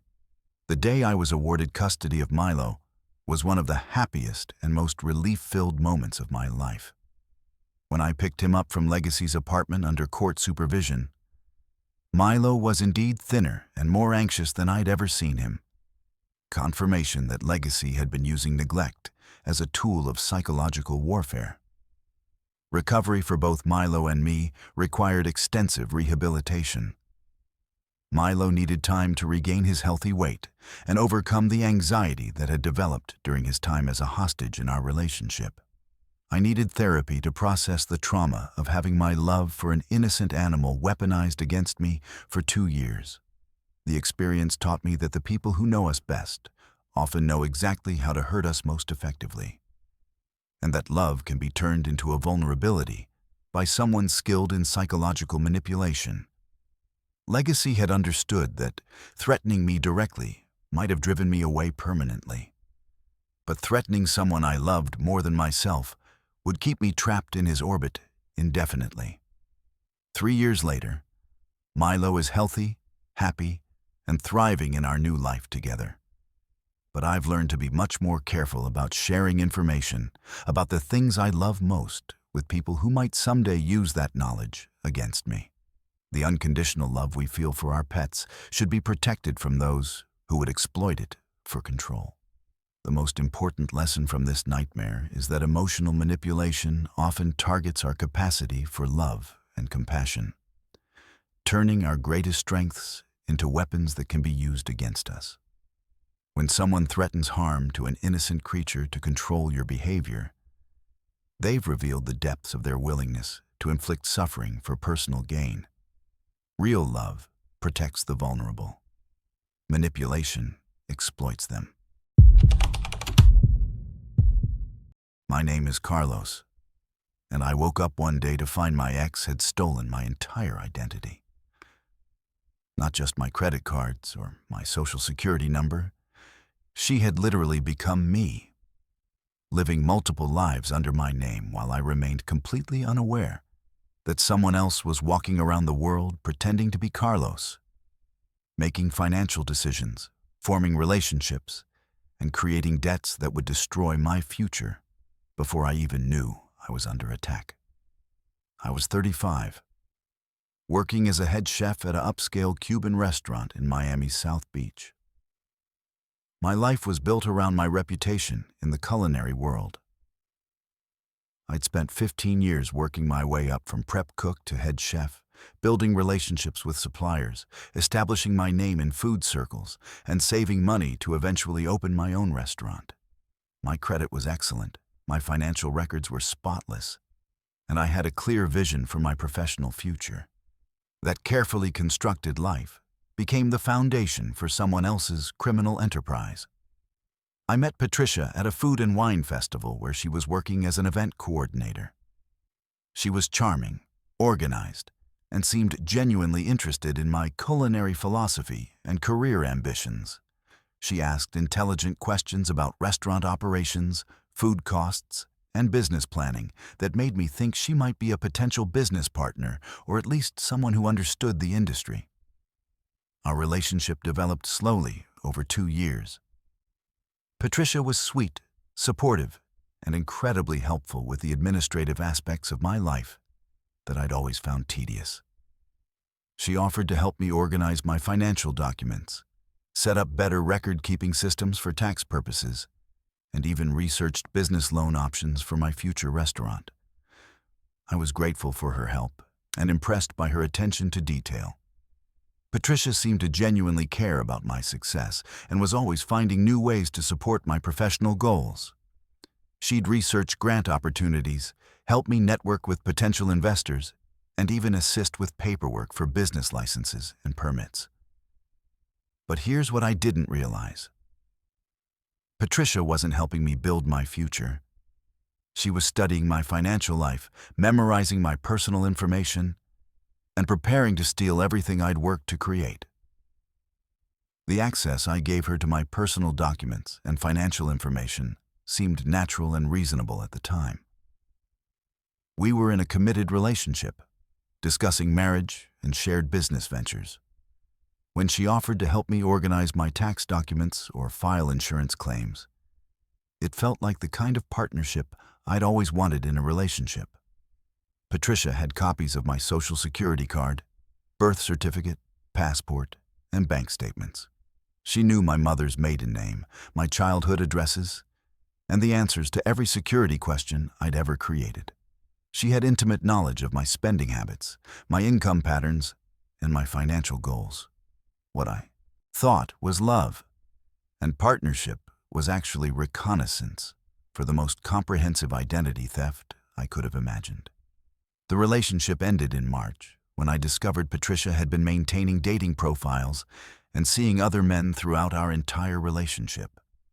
When I confronted her with evidence, she didn't deny it, but instead became angry that I'd been spying on her. The breakup was messy but seemed final. She moved out of my apartment, returned my house keys, and we agreed to have no further contact. I thought that was the end of our story. I was wrong. 2 months later, I received a call from a credit card company congratulating me on my approval for a premium rewards card with a $25,000 limit. I hadn't applied for any credit cards, and when I told them there must be some mistake, they read back application information that included my Social Security number, birth date, and employment information. All accurate except for the address, which was somewhere I'd never lived. That call was my first indication that someone was using my identity for financial fraud. But I had no idea of the scope of what Patricia had been planning and executing. Over the next week, I discovered that 3 different credit cards had been opened in my name, totaling over $75,000 in available credit. Someone had also applied for personal loans from 2 different banks, a car loan, and had even attempted to secure a mortgage using my employment and income information. But the financial fraud was just the beginning of a criminal enterprise that was far more sophisticated and disturbing than simple credit card theft. As I worked with fraud investigators to trace the unauthorized accounts, I discovered that Patricia had been living as Carlos online for months, possibly even during our relationship. She'd created social media profiles, dating accounts, and professional networking profiles using my name, photos, and biographical information. The fake Carlos profiles were incredibly detailed and convincing. Patricia had used photos of me from our relationship, information about my career and background, and even adopted my communication style and interests.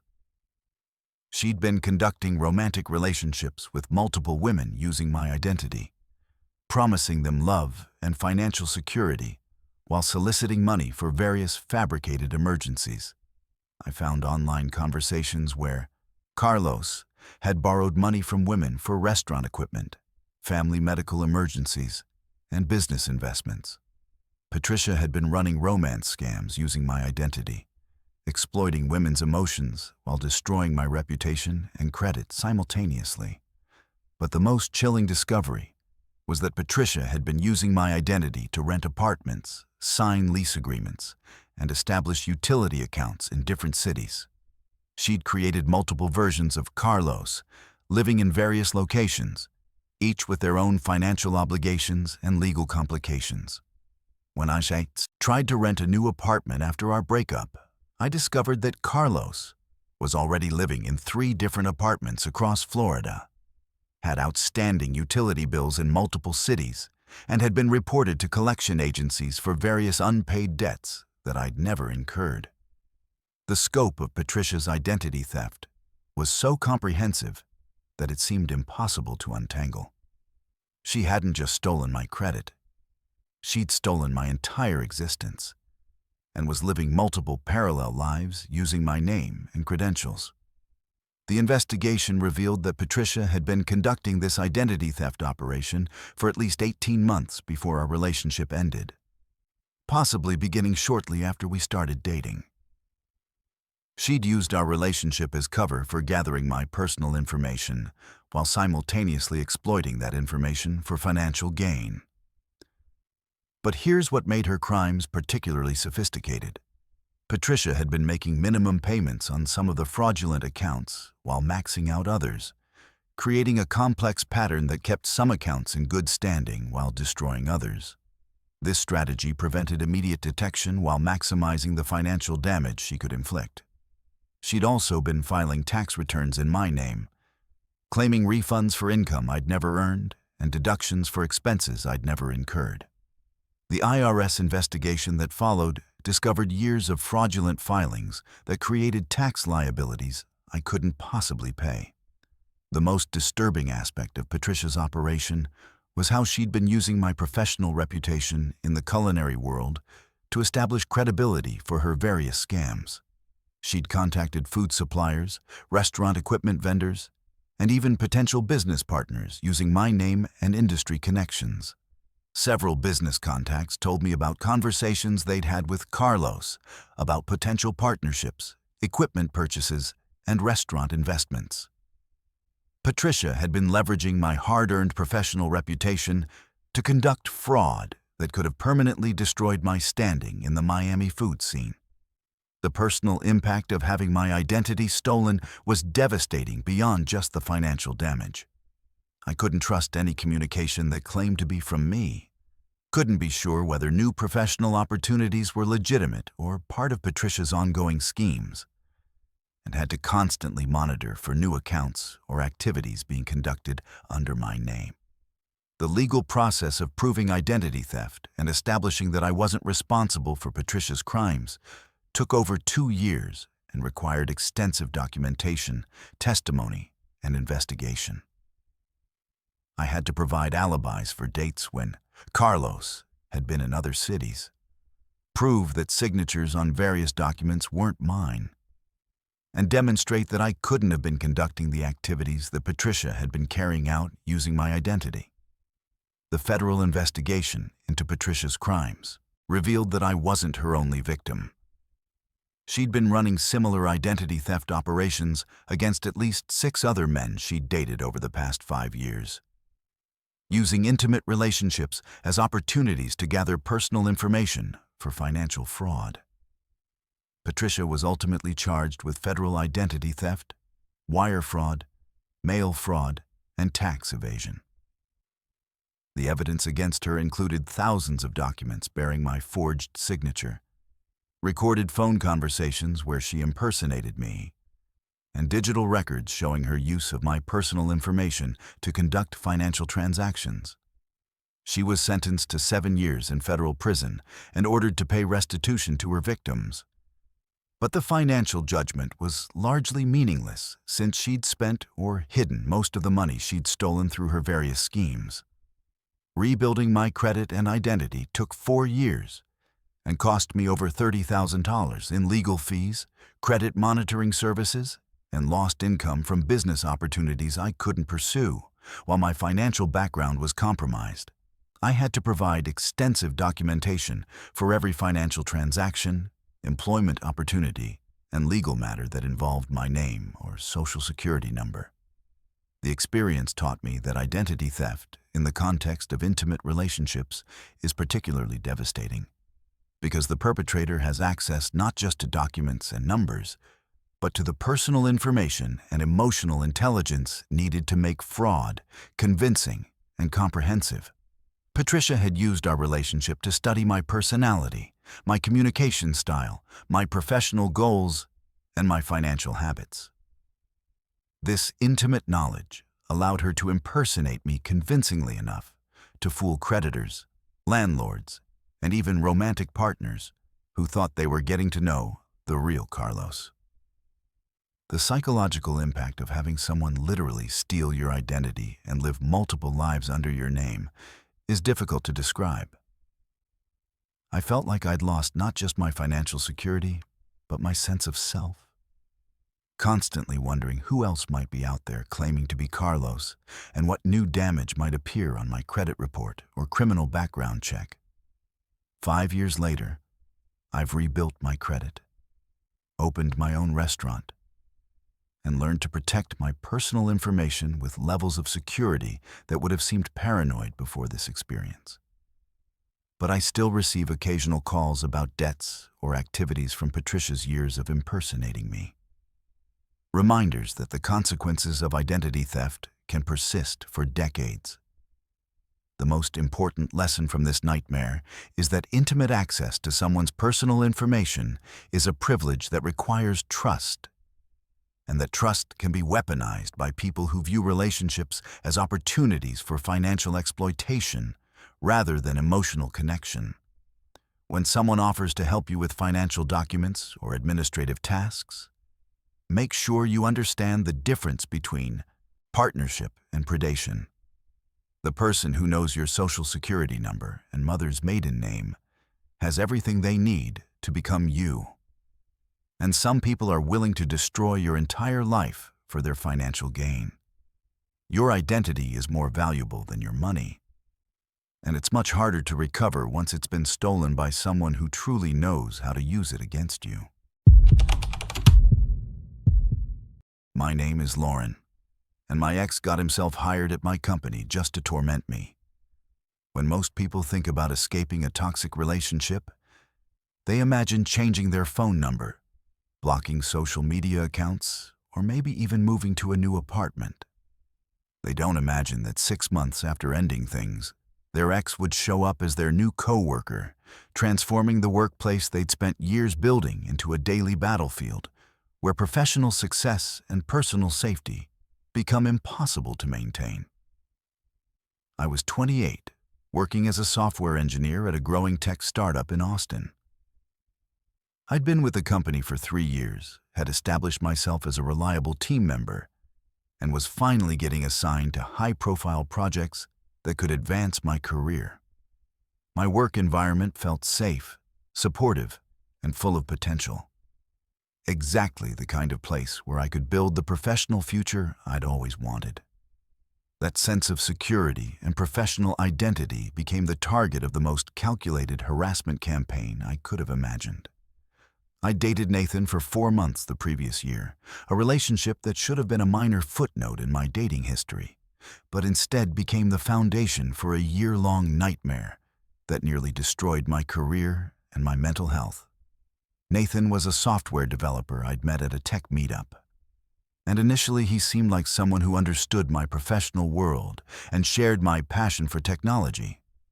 But Nathan had a problem with rejection that went far beyond normal disappointment. When I ended our relationship after realizing we weren't compatible long-term, his response revealed a level of obsession and vindictiveness that made me understand why some people never truly escape their exes. The breakup happened in February, after I'd realized that Nathan was possessive, controlling, and had unrealistic expectations about our future together. He'd begun making comments about marriage and moving in together after just 3 months of dating. And when I suggested we slow things down, he became angry and accusatory. "You're just like every other woman," he said during our final argument. "You string guys along until something better comes along, then you throw them away like garbage. But I'm not going to let you do that to me." His tone during that conversation was cold and threatening in a way that made me genuinely uncomfortable. I told him I thought we should end the relationship entirely, blocked his number, and assumed that would be the end of it. I was naive enough to believe that a 4-month relationship with someone I'd only introduced to a few friends would simply fade away without lasting consequences. Nathan spent the next 6 months proving me wrong in the most professionally devastating way possible. Here's what I didn't know at the time. Immediately after our breakup, Nathan began researching my company, studying our hiring practices, and systematically preparing to infiltrate my workplace. He identified the technical skills our team was looking for, completed online certifications in those areas, and crafted a resume specifically designed to make him an ideal candidate for any open positions in my department. The morning Nathan walked into our office as the newest member of my development team, I felt like I was having a waking nightmare. He was introduced as our new senior developer, someone who would be working closely with me on several ongoing projects. When our manager introduced us, Nathan smiled politely and shook my hand as if we'd never met, playing the role of a professional colleague meeting for the first time. "Nice to meet you, Lauren," he said with a straight face. "I look forward to working with you." That moment of false politeness was my first indication that Nathan hadn't gotten hired at my company by coincidence. He'd gotten hired as part of a calculated plan to insert himself back into my life, in a way that I couldn't simply block or avoid. Over the next few weeks, Nathan's behavior revealed the true scope of his workplace infiltration strategy. He'd positioned himself as an essential team member on projects I was leading, making it impossible for me to avoid working with him daily. He volunteered for assignments that required close collaboration with me, offered to help with tasks I'd normally handle independently, and gradually made himself indispensable to work that was critical to my professional advancement. But Nathan's professional helpfulness was just a cover for a campaign of psychological torture designed to make my work environment unbearable, while maintaining plausible deniability about his true motivations. The sabotage began subtly. Code I'd written would mysteriously develop bugs after Nathan had access to it during collaborative sessions. Project timelines I'd carefully planned would be disrupted by technical issues that Nathan would discover and offer to fix, always in ways that made me look incompetent or unreliable to our supervisors. Nathan had intimate knowledge of my working style, my technical strengths and weaknesses, and my communication patterns with colleagues from our previous relationship. He used this information to undermine me in ways that looked like professional disagreements rather than personal harassment. During team meetings, Nathan would question my technical decisions in ways that seemed like legitimate professional discussion, but were actually designed to make me doubt my competence and authority. He'd suggest alternative approaches to problems I'd already solved, volunteer to help with tasks I could handle independently, and generally position himself as the more experienced, more capable developer. But the most devastating aspect of Nathan's workplace harassment was how he began sharing intimate details about our previous relationship with our coworkers, always under the guise of professional concern or casual conversation. I started noticing that colleagues were treating me differently. Some seemed uncomfortable around me. Others appeared to be judging my personal choices, and a few began making comments about my personal life that suggested they knew information I'd never shared with them. The revelation of what Nathan was doing came during a happy hour when one of my female coworkers pulled me aside and asked if I was okay, in a way that suggested she knew something specific about my situation. "Nathan mentioned that you two used to date," she said carefully. "He seemed really concerned about how you've been handling things since the breakup. He said you've been kind of unstable and that's why your work quality has been inconsistent lately." That conversation revealed Nathan's strategy. He was positioning himself as the concerned ex-boyfriend who was worried about my mental health and professional performance, while simultaneously creating the very problems he was claiming to be concerned about. Nathan had been telling our co-workers that I'd been struggling with depression and anxiety since our breakup, that I'd been making poor decisions in both my personal and professional life, and that he was trying to be supportive despite how badly I'd treated him during our relationship. These conversations served multiple purposes in Nathan's harassment campaign. They made him appear caring and professional, while painting me as unstable and unprofessional. They also provided him with a framework to explain any conflicts or tension between us as resulting from my inability to handle working with an ex-boyfriend, rather than his deliberate sabotage of my work. The workplace harassment escalated when Nathan began scheduling one-on-one meetings with our supervisor, ostensibly to discuss project details, but actually to express concerns about my performance and my ability to work effectively on team projects. He told our manager that he'd noticed I seemed distracted and emotional during work sessions, that I'd been making technical mistakes that suggested I was struggling with personal issues, and that he was worried about the impact on project deadlines and team morale. These meetings were particularly damaging because Nathan framed his concerns as professional observations rather than personal complaints. He never mentioned our previous relationship directly, but instead presented himself as a dedicated team member who was concerned about project success and team dynamics. Our manager, who had no knowledge of Nathan's harassment campaign, began treating me with the kind of careful concern that suggested she believed I was going through personal difficulties that were affecting my professional performance. I started receiving more supervision, having my work reviewed more closely, and being excluded from high-profile projects that I'd previously handled independently.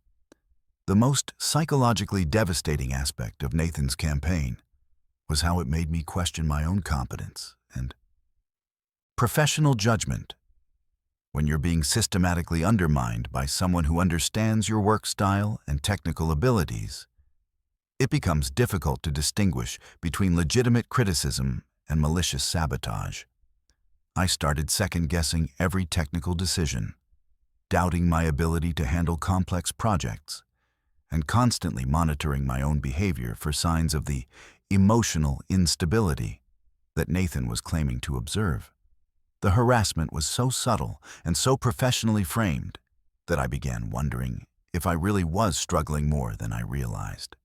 The situation reached a breaking point when Nathan escalated to direct intimidation disguised as professional mentoring. He began staying late when I worked late, volunteering to help with tasks that kept him in close proximity to me, and engaging in conversations about work that gradually shifted to personal topics and veiled references to our previous relationship. "You know, Lauren," he said during one of these conversations, "I think you've been under a lot of stress lately. Maybe it would be good for you to take some time off, focus on getting your personal life sorted out. I'd be happy to cover your responsibilities until you feel better." These conversations were designed to make me feel uncomfortable and unsafe while maintaining the appearance of professional concern. Nathan was using his position as my coworker to create situations where I couldn't avoid interacting with him, where I couldn't establish the boundaries that would have been natural in a personal relationship. When I tried to report Nathan's behavior to HR, I discovered how difficult it is to prove workplace harassment when the perpetrator is skilled at maintaining professional facades. Nathan's behavior didn't fit the typical patterns that HR policies were designed to address. He wasn't making explicitly sexual comments, he wasn't threatening me directly, and he wasn't engaging in obviously inappropriate conduct. Instead, he was using his intimate knowledge of my professional and personal vulnerabilities to undermine me in ways that looked like legitimate workplace interactions. The fact that we'd previously dated actually worked in his favor, as it provided an explanation for any tension or conflict that didn't require acknowledging his deliberate harassment. The investigation into my complaints revealed that Nathan had been careful to document all his interactions with me in ways that supported his narrative about my professional struggles. He'd created email trails showing his helpful suggestions for improving my work, meeting notes describing his concerns about my performance, and other documentation that made him appear professional and supportive. The resolution came when Nathan finally overplayed his hand. During a team presentation where I was demonstrating a project I'd been working on independently, Nathan interrupted to point out several errors in my work that he claimed to have discovered during his review. But Nathan had made a critical mistake. The errors he identified were actually features he'd suggested implementing during our collaboration, and I had email documentation proving that he'd specifically recommended the approaches he was now criticizing. When I presented this evidence to our manager, it became clear that Nathan had been deliberately sabotaging my work and then criticizing me for the problems he'd created. The pattern of manipulation became impossible to ignore once there was concrete evidence of his deceptive behavior. Nathan was terminated 2 weeks later for violating company policies regarding professional conduct and creating a hostile work environment. The HR investigation revealed that he'd lied on his resume about several qualifications and had used misleading references to get hired, suggesting that his entire employment had been fraudulent from the beginning. I was transferred to a different team within the company, where I was able to rebuild my professional reputation and advance my career without the constant undermining and harassment that had made my work environment unbearable. The experience taught me that workplace harassment by former intimate partners is particularly insidious because it combines professional sabotage with personal knowledge that makes the harassment more targeted and more damaging. Nathan understood my professional insecurities, my career goals, and my working relationships well enough to attack them strategically while maintaining plausible deniability about his motivations. Recovery required not just changing my work environment, but rebuilding my confidence in my professional abilities and judgment. The systematic undermining had made me doubt skills and competencies that I'd spent years developing, and it took time to trust my own professional instincts again. 3 years later, I've advanced to a senior position and developed strong professional relationships built on genuine respect and collaboration. But I've also learned to be much more careful about sharing personal information with colleagues and to recognize the warning signs of professional manipulation disguised as workplace concern. The most important lesson from this experience is that someone who can't accept the end of a personal relationship may be willing to destroy your professional life to maintain control over you. When someone has intimate knowledge of your career, your workplace, and your professional vulnerabilities, they have the tools to inflict damage that extends far beyond the personal relationship you thought you'd ended. Your workplace should be a sanctuary from personal conflicts, but someone determined to harass you will find ways to turn your professional environment into an extension of the relationship you're trying to escape. My name is Keaton, and my ex tried to poison me slowly over the course of 3 months. What I'm about to tell you isn't about a crime of passion or a moment of rage. It's about calculated, methodical attempted murder disguised as loving care. Carried out by someone who used her medical knowledge and my complete trust to turn my own body into a weapon against me. I was 30, working construction in Denver, building the kind of high-end homes and commercial buildings that were transforming the city's skyline. My work was physically demanding but rewarding. I took pride in creating something solid and permanent with my hands. And after 12 years in the trade, I'd worked my way up to project supervisor with my own crew and steady income. My life was simple, predictable, and exactly what I wanted it to be. I was healthy, strong, and had never been to a hospital for anything more serious than stitches from a workplace accident. I trusted my body, knew its rhythms and capabilities, and had never worried about my health in any serious way. That trust in my own physical resilience became the foundation for someone's systematic attempt to destroy me from the inside out. I met Vanessa at a community college continuing education class, where I was taking project management courses to advance my career. She was in her final year of nursing school, brilliant and compassionate in ways that made her seem like someone who dedicated her life to helping others. We'd study together at coffee shops, and I'd watch her pore over medical textbooks with the kind of focused intensity that impressed me enormously. Vanessa seemed like everything I'd never known I was looking for in a partner. She was educated, ambitious, and had a deep understanding of science and medicine that made her feel sophisticated in ways that my blue-collar world rarely exposed me to. She'd explain complex medical concepts with patience and clarity, and I felt like I was learning about the world through her expertise. Our relationship developed over the course of a year, and Vanessa's medical knowledge became one of the things I valued most about being with her. When I had minor injuries from work, she'd clean and dress wounds with professional skill. When I had headaches or muscle soreness, she'd suggest over-the-counter remedies or stretches that would help. When I caught colds or had stomach bugs, she'd monitor my symptoms and advise me on when to seek medical attention. I felt lucky to have someone with medical training looking out for my health and well-being. I trusted her completely when it came to anything related to my physical condition, and I appreciated having a partner who could help me navigate health concerns with professional knowledge rather than internet searches and guesswork. But here's what I learned too late.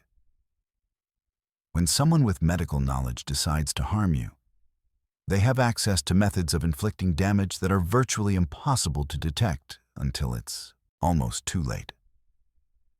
The problem started gradually in January, about 10 months into our relationship. I began experiencing episodes of dizziness, nausea, and fatigue that seemed unrelated to my work schedule or physical exertion. At first, I attributed these symptoms to seasonal changes, work stress, or maybe just getting older and needing to take better care of myself. Vanessa was immediately concerned and helpful. She'd take my temperature, check my blood pressure with equipment she'd borrowed from school, and monitor my symptoms with the kind of detailed attention that made me feel cared for and protected. She suggested dietary changes, recommended supplements, and even offered to cook more meals for me to ensure I was getting proper nutrition.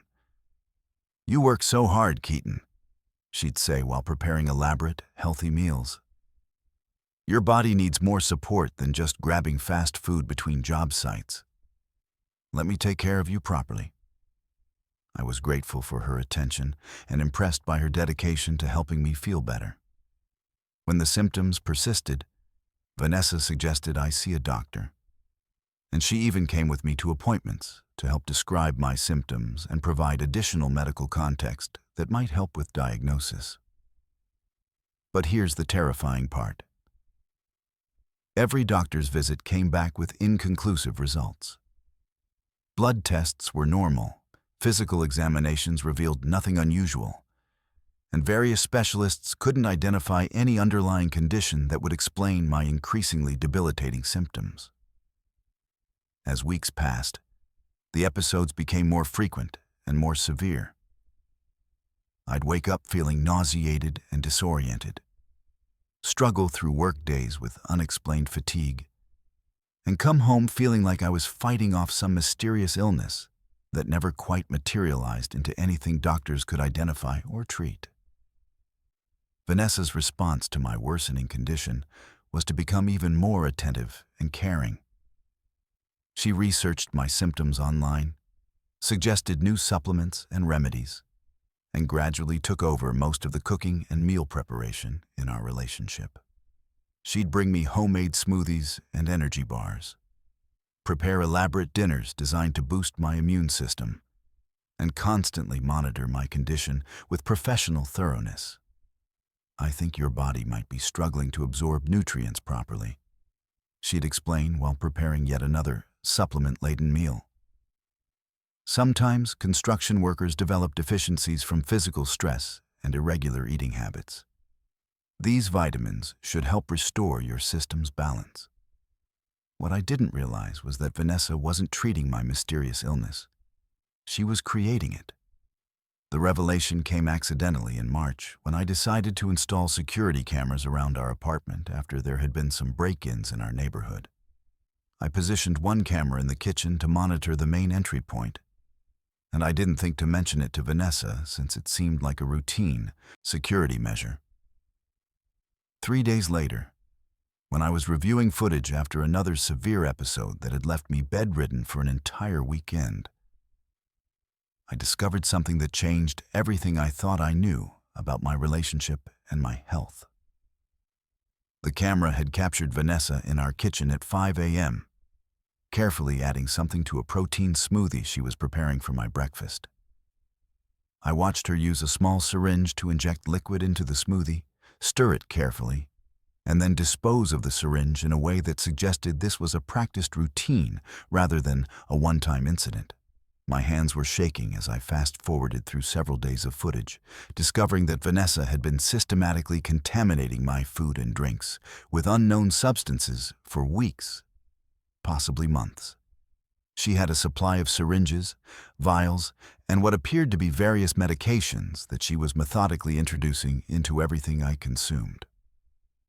The most chilling aspect of what I was seeing was how professional and careful Vanessa was in her poisoning routine.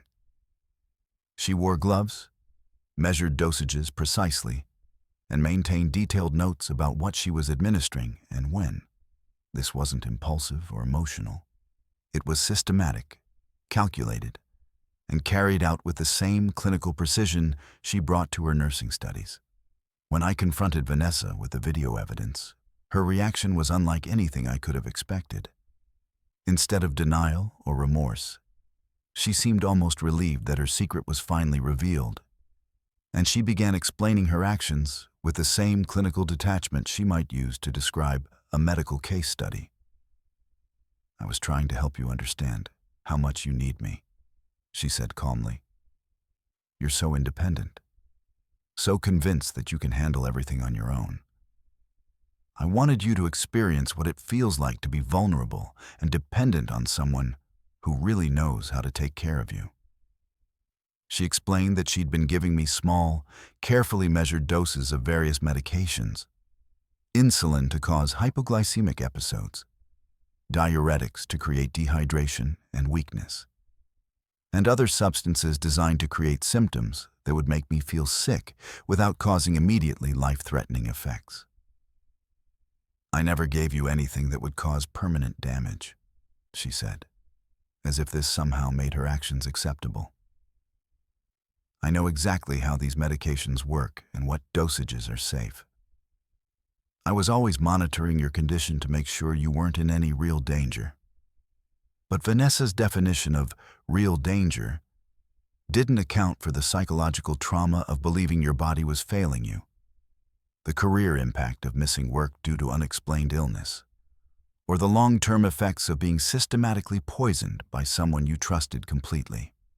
Her most disturbing revelation was that she'd been documenting my symptoms and responses to different medications as part of what she called a case study for her nursing program. She'd been using me as a human test subject to study the effects of various medical interventions, treating our relationship as an opportunity to practice clinical skills without my knowledge or consent.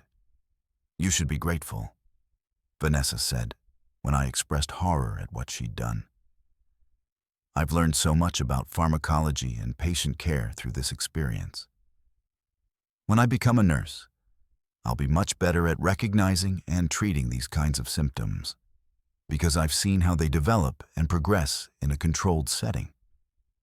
The realization that Vanessa viewed poisoning me as professional development rather than attempted murder showed me that I'd been in a relationship with someone who was fundamentally incapable of understanding the difference between medical treatment and medical abuse. I immediately went to the police with the video evidence and the detailed notes Vanessa had been keeping about her poisoning routine. The investigation revealed that she'd been using medications stolen from her nursing program's clinical supplies, and that she'd been researching the effects of various drugs using medical databases and textbooks. Vanessa was charged with attempted murder, assault with a dangerous weapon, theft of controlled substances, and several other felonies related to her systematic poisoning campaign. The evidence against her was overwhelming. Not just the video footage and her own documentation, but also blood tests that revealed traces of the medications she'd been administering without my knowledge. During her trial, Vanessa's defense team tried to portray her actions as misguided attempts to care for me, rather than deliberate attempts to cause harm. They argued that her medical training had made her overly concerned about my health, and that she'd been trying to help rather than hurt me. But the prosecution demonstrated that Vanessa's actions were carefully planned, systematically executed, and designed to create dependence rather than provide treatment. The fact that she'd been documenting the effects of her poisoning as a learning experience proved that she'd been treating me as an experimental subject rather than a partner she was trying to help. The medical experts who testified at her trial explained that what Vanessa had done was essentially conduct unauthorized human medical experimentation, using her access to controlled substances and her medical knowledge to inflict harm while disguising it as care. Vanessa was ultimately sentenced to 8 years in prison and permanently barred from pursuing any career in healthcare. She was also required to pay restitution for my medical expenses and lost income during the months when her poisoning had made me unable to work effectively. Recovery involved not just physical detox from the medications she'd been giving me, but psychological therapy to process the trauma of having someone I trusted use my body as a testing ground for her medical experiments. The experience of being systematically poisoned by someone who claimed to love me created lasting anxiety about food, medications, and trusting anyone with knowledge about my health and well-being. The most disturbing aspect of what Vanessa had done was how she'd used her medical knowledge and my complete trust to turn caregiving into abuse. Every gesture that had seemed loving and supportive, the carefully prepared meals, the attentive monitoring of my symptoms, the professional medical advice, had actually been part of a campaign to control and harm me. 2 years later, I've rebuilt my health and learned to trust my body's signals again. But the experience taught me that medical knowledge can be weaponized by people who view relationships as opportunities for control and experimentation rather than partnership and mutual care. The person who offers to take care of your health might be the person systematically destroying it. And sometimes, the most dangerous predators are the ones who disguise their abuse as professional expertise and loving concern. When someone with medical training insists on managing your health without your full understanding and consent, you're not receiving care. You're becoming a patient in an experiment you never agreed to participate in. My name is Brittany, and my ex systematically turned all of my friends against me using deepfake technology. In an age where we're constantly warned about fake news and digital manipulation, I never imagined that cutting-edge artificial intelligence would be weaponized against me personally, transforming my own voice and face into instruments of social destruction that would isolate me from everyone I cared about. I was 25, working as a social media manager for several high-profile influencers and small businesses in Los Angeles. My job revolved around creating authentic online content, building genuine communities, and understanding how digital platforms could be used to connect people meaningfully. I prided myself on being digitally savvy, aware of online manipulation tactics, and skilled at spotting fake content and fraudulent accounts. That expertise became completely useless when the person creating fake content about me had access to hundreds of hours of video footage of me speaking, along with the technical skills to make artificial intelligence recreate my voice and mannerisms with terrifying accuracy. I'd been dating Dylan for 8 months, a relationship that seemed perfect for someone in my field. Dylan was a tech entrepreneur who'd founded a startup specializing in AI-powered video editing software.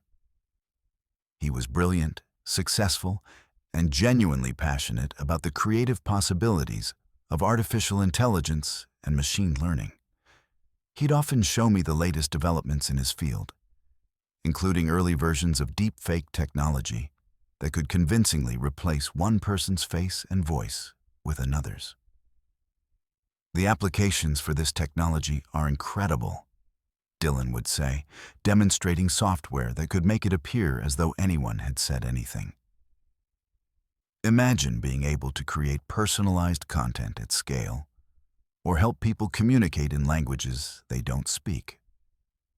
We're on the verge of revolutionizing digital communication. I was fascinated by the technology and impressed by Dylan's vision for how it could be used positively. During our relationship, I'd often serve as a test subject for his various projects, allowing him to record me speaking different phrases, making different expressions, and even acting out short scenes that he could use to refine his software's capabilities. "You have such expressive features and clear diction," Dylan would explain while setting up cameras and recording equipment. "You're perfect for testing how well the AI can capture subtle emotional nuances and speech patterns."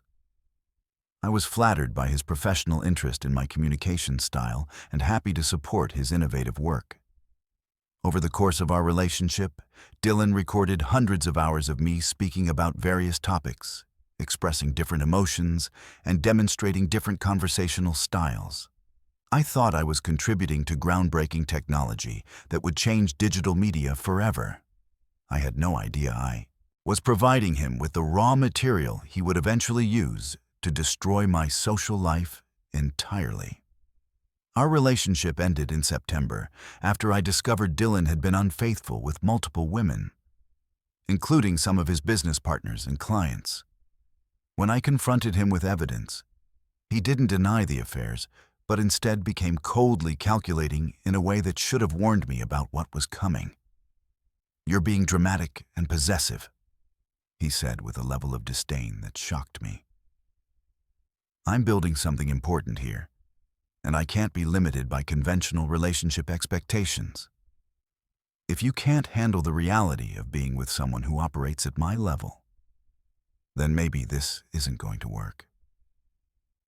I ended the relationship that night, blocked him on social media, and assumed that would be the end of our connection. I was naive enough to believe that someone who'd built their career on cutting-edge technology would simply move on to the next person and forget about our brief relationship. Dylan spent the next 3 months proving that assumption catastrophically wrong.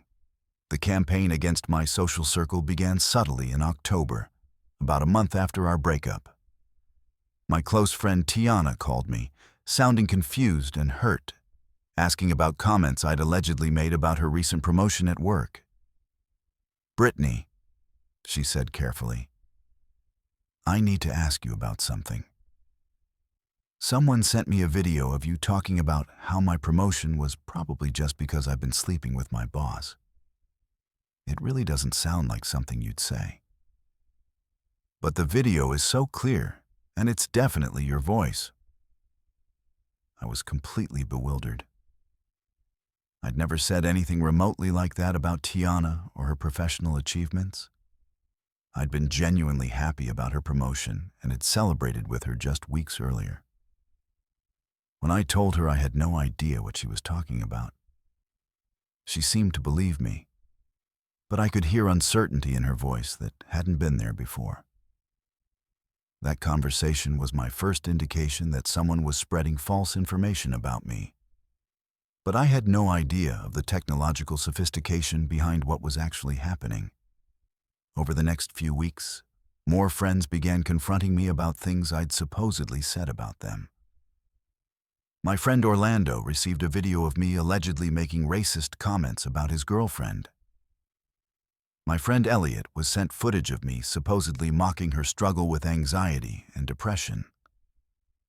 My friend Tony received a video where I allegedly revealed embarrassing secrets he'd shared with me in confidence. Each video was reportedly sent from anonymous social media accounts or email addresses, always with messages suggesting that the sender thought my friends deserved to know what I really thought about them. The videos were high quality, clearly showed my face, and featured my voice saying these horrible things with natural inflection and emotional expression. But here's what made this campaign particularly devastating. I had never said any of these things. Every single video was a deepfake creation using Dylan's AI technology and the hundreds of hours of footage he'd recorded during our relationship. As more friends received these fake videos, my social circle began to disintegrate rapidly. Even friends who initially believed my denials started to doubt me as the videos became more frequent and more detailed. The fake content included specific references to private conversations, inside jokes, and personal information that only someone close to our friend group would know.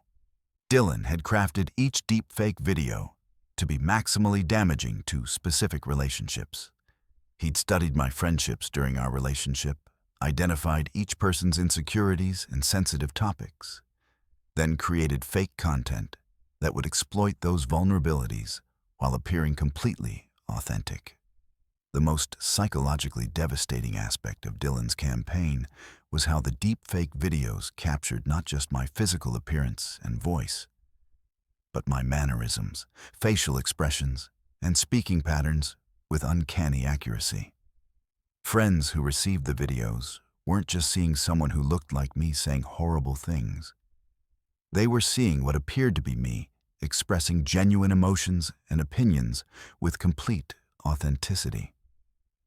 It's not just that the video looks real, my friend Tiana explained when she finally showed me one of the deep fakes. It's that you're speaking with the same inflections and expressions you use when you're being honest about something sensitive. If someone had told me this was fake, I wouldn't have believed them.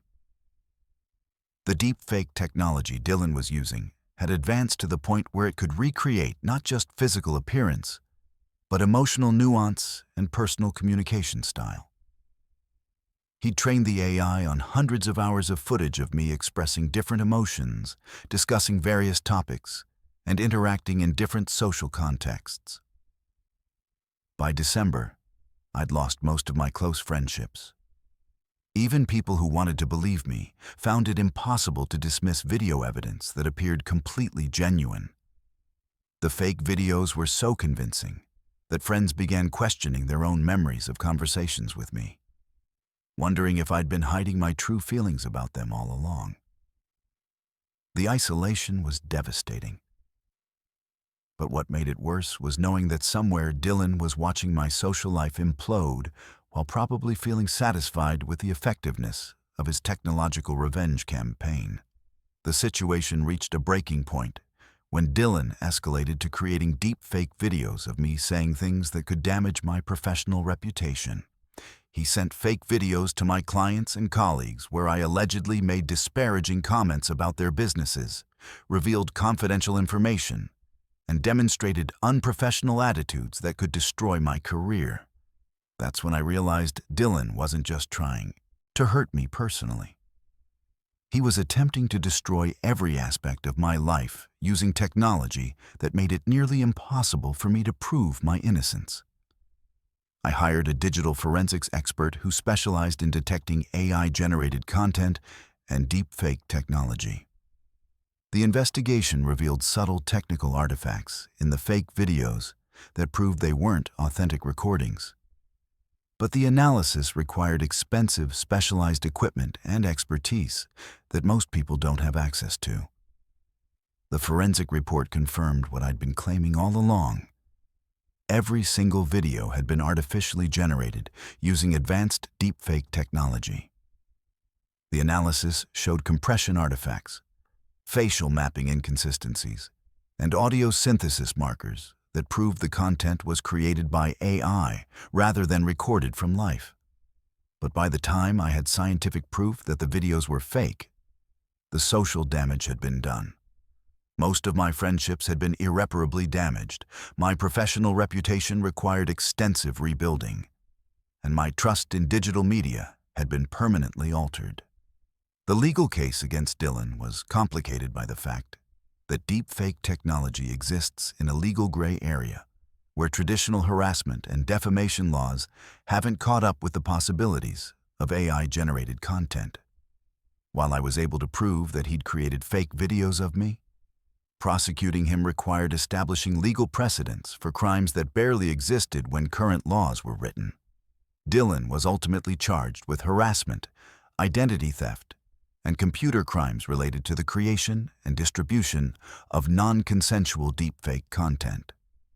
He received probation, a restraining order, and was required to pay for the forensic analysis and some of my legal costs. But the punishment felt inadequate for the scope of social and professional damage he'd inflicted. Recovery required not just legal vindication, but the slow, painful process of rebuilding relationships with friends who were willing to accept the technical evidence over their own eyes and ears. Some friendships were restored once people understood how sophisticated deepfake technology had become. But others never recovered from the doubt and confusion Dylan's campaign had created. The experience taught me that we're living through a technological revolution that makes it possible for anyone with the right skills and equipment to create convincing evidence of things that never happened. When artificial intelligence can perfectly replicate someone's voice, face, and mannerisms, the concept of video evidence becomes meaningless without expensive technical analysis that most people can't access. 2 years later, I've rebuilt my social circle and my professional reputation. But I've also become an advocate for digital literacy and legal reforms to address deepfake abuse. I speak at conferences about the dangers of AI-generated content and work with organizations developing tools to help people identify fake media. The most important lesson from this nightmare is that as technology advances, the potential for abuse advances with it. We're entering an era where seeing is no longer believing, and where personal relationships can be destroyed by evidence that's completely artificial but utterly convincing. The person who records you speaking, who knows your mannerisms and expressions, who understands your relationships and vulnerabilities, now has the power to make you appear to say and do anything they can imagine. In the age of artificial intelligence, trust has become both more precious and more fragile than ever before. When technology can perfectly replicate reality, the people who control that technology have the power to rewrite history, destroy relationships, and create evidence of events that never happened. The question we all need to ask is, in a world where anything can be faked, how do we know what's real? These disturbing testimonials show how love can turn into horror. Thanks for watching, Mr. Nightveil. If these true stories chilled you, subscribe for more spine-tingling content that explores the darkest side of human relationships.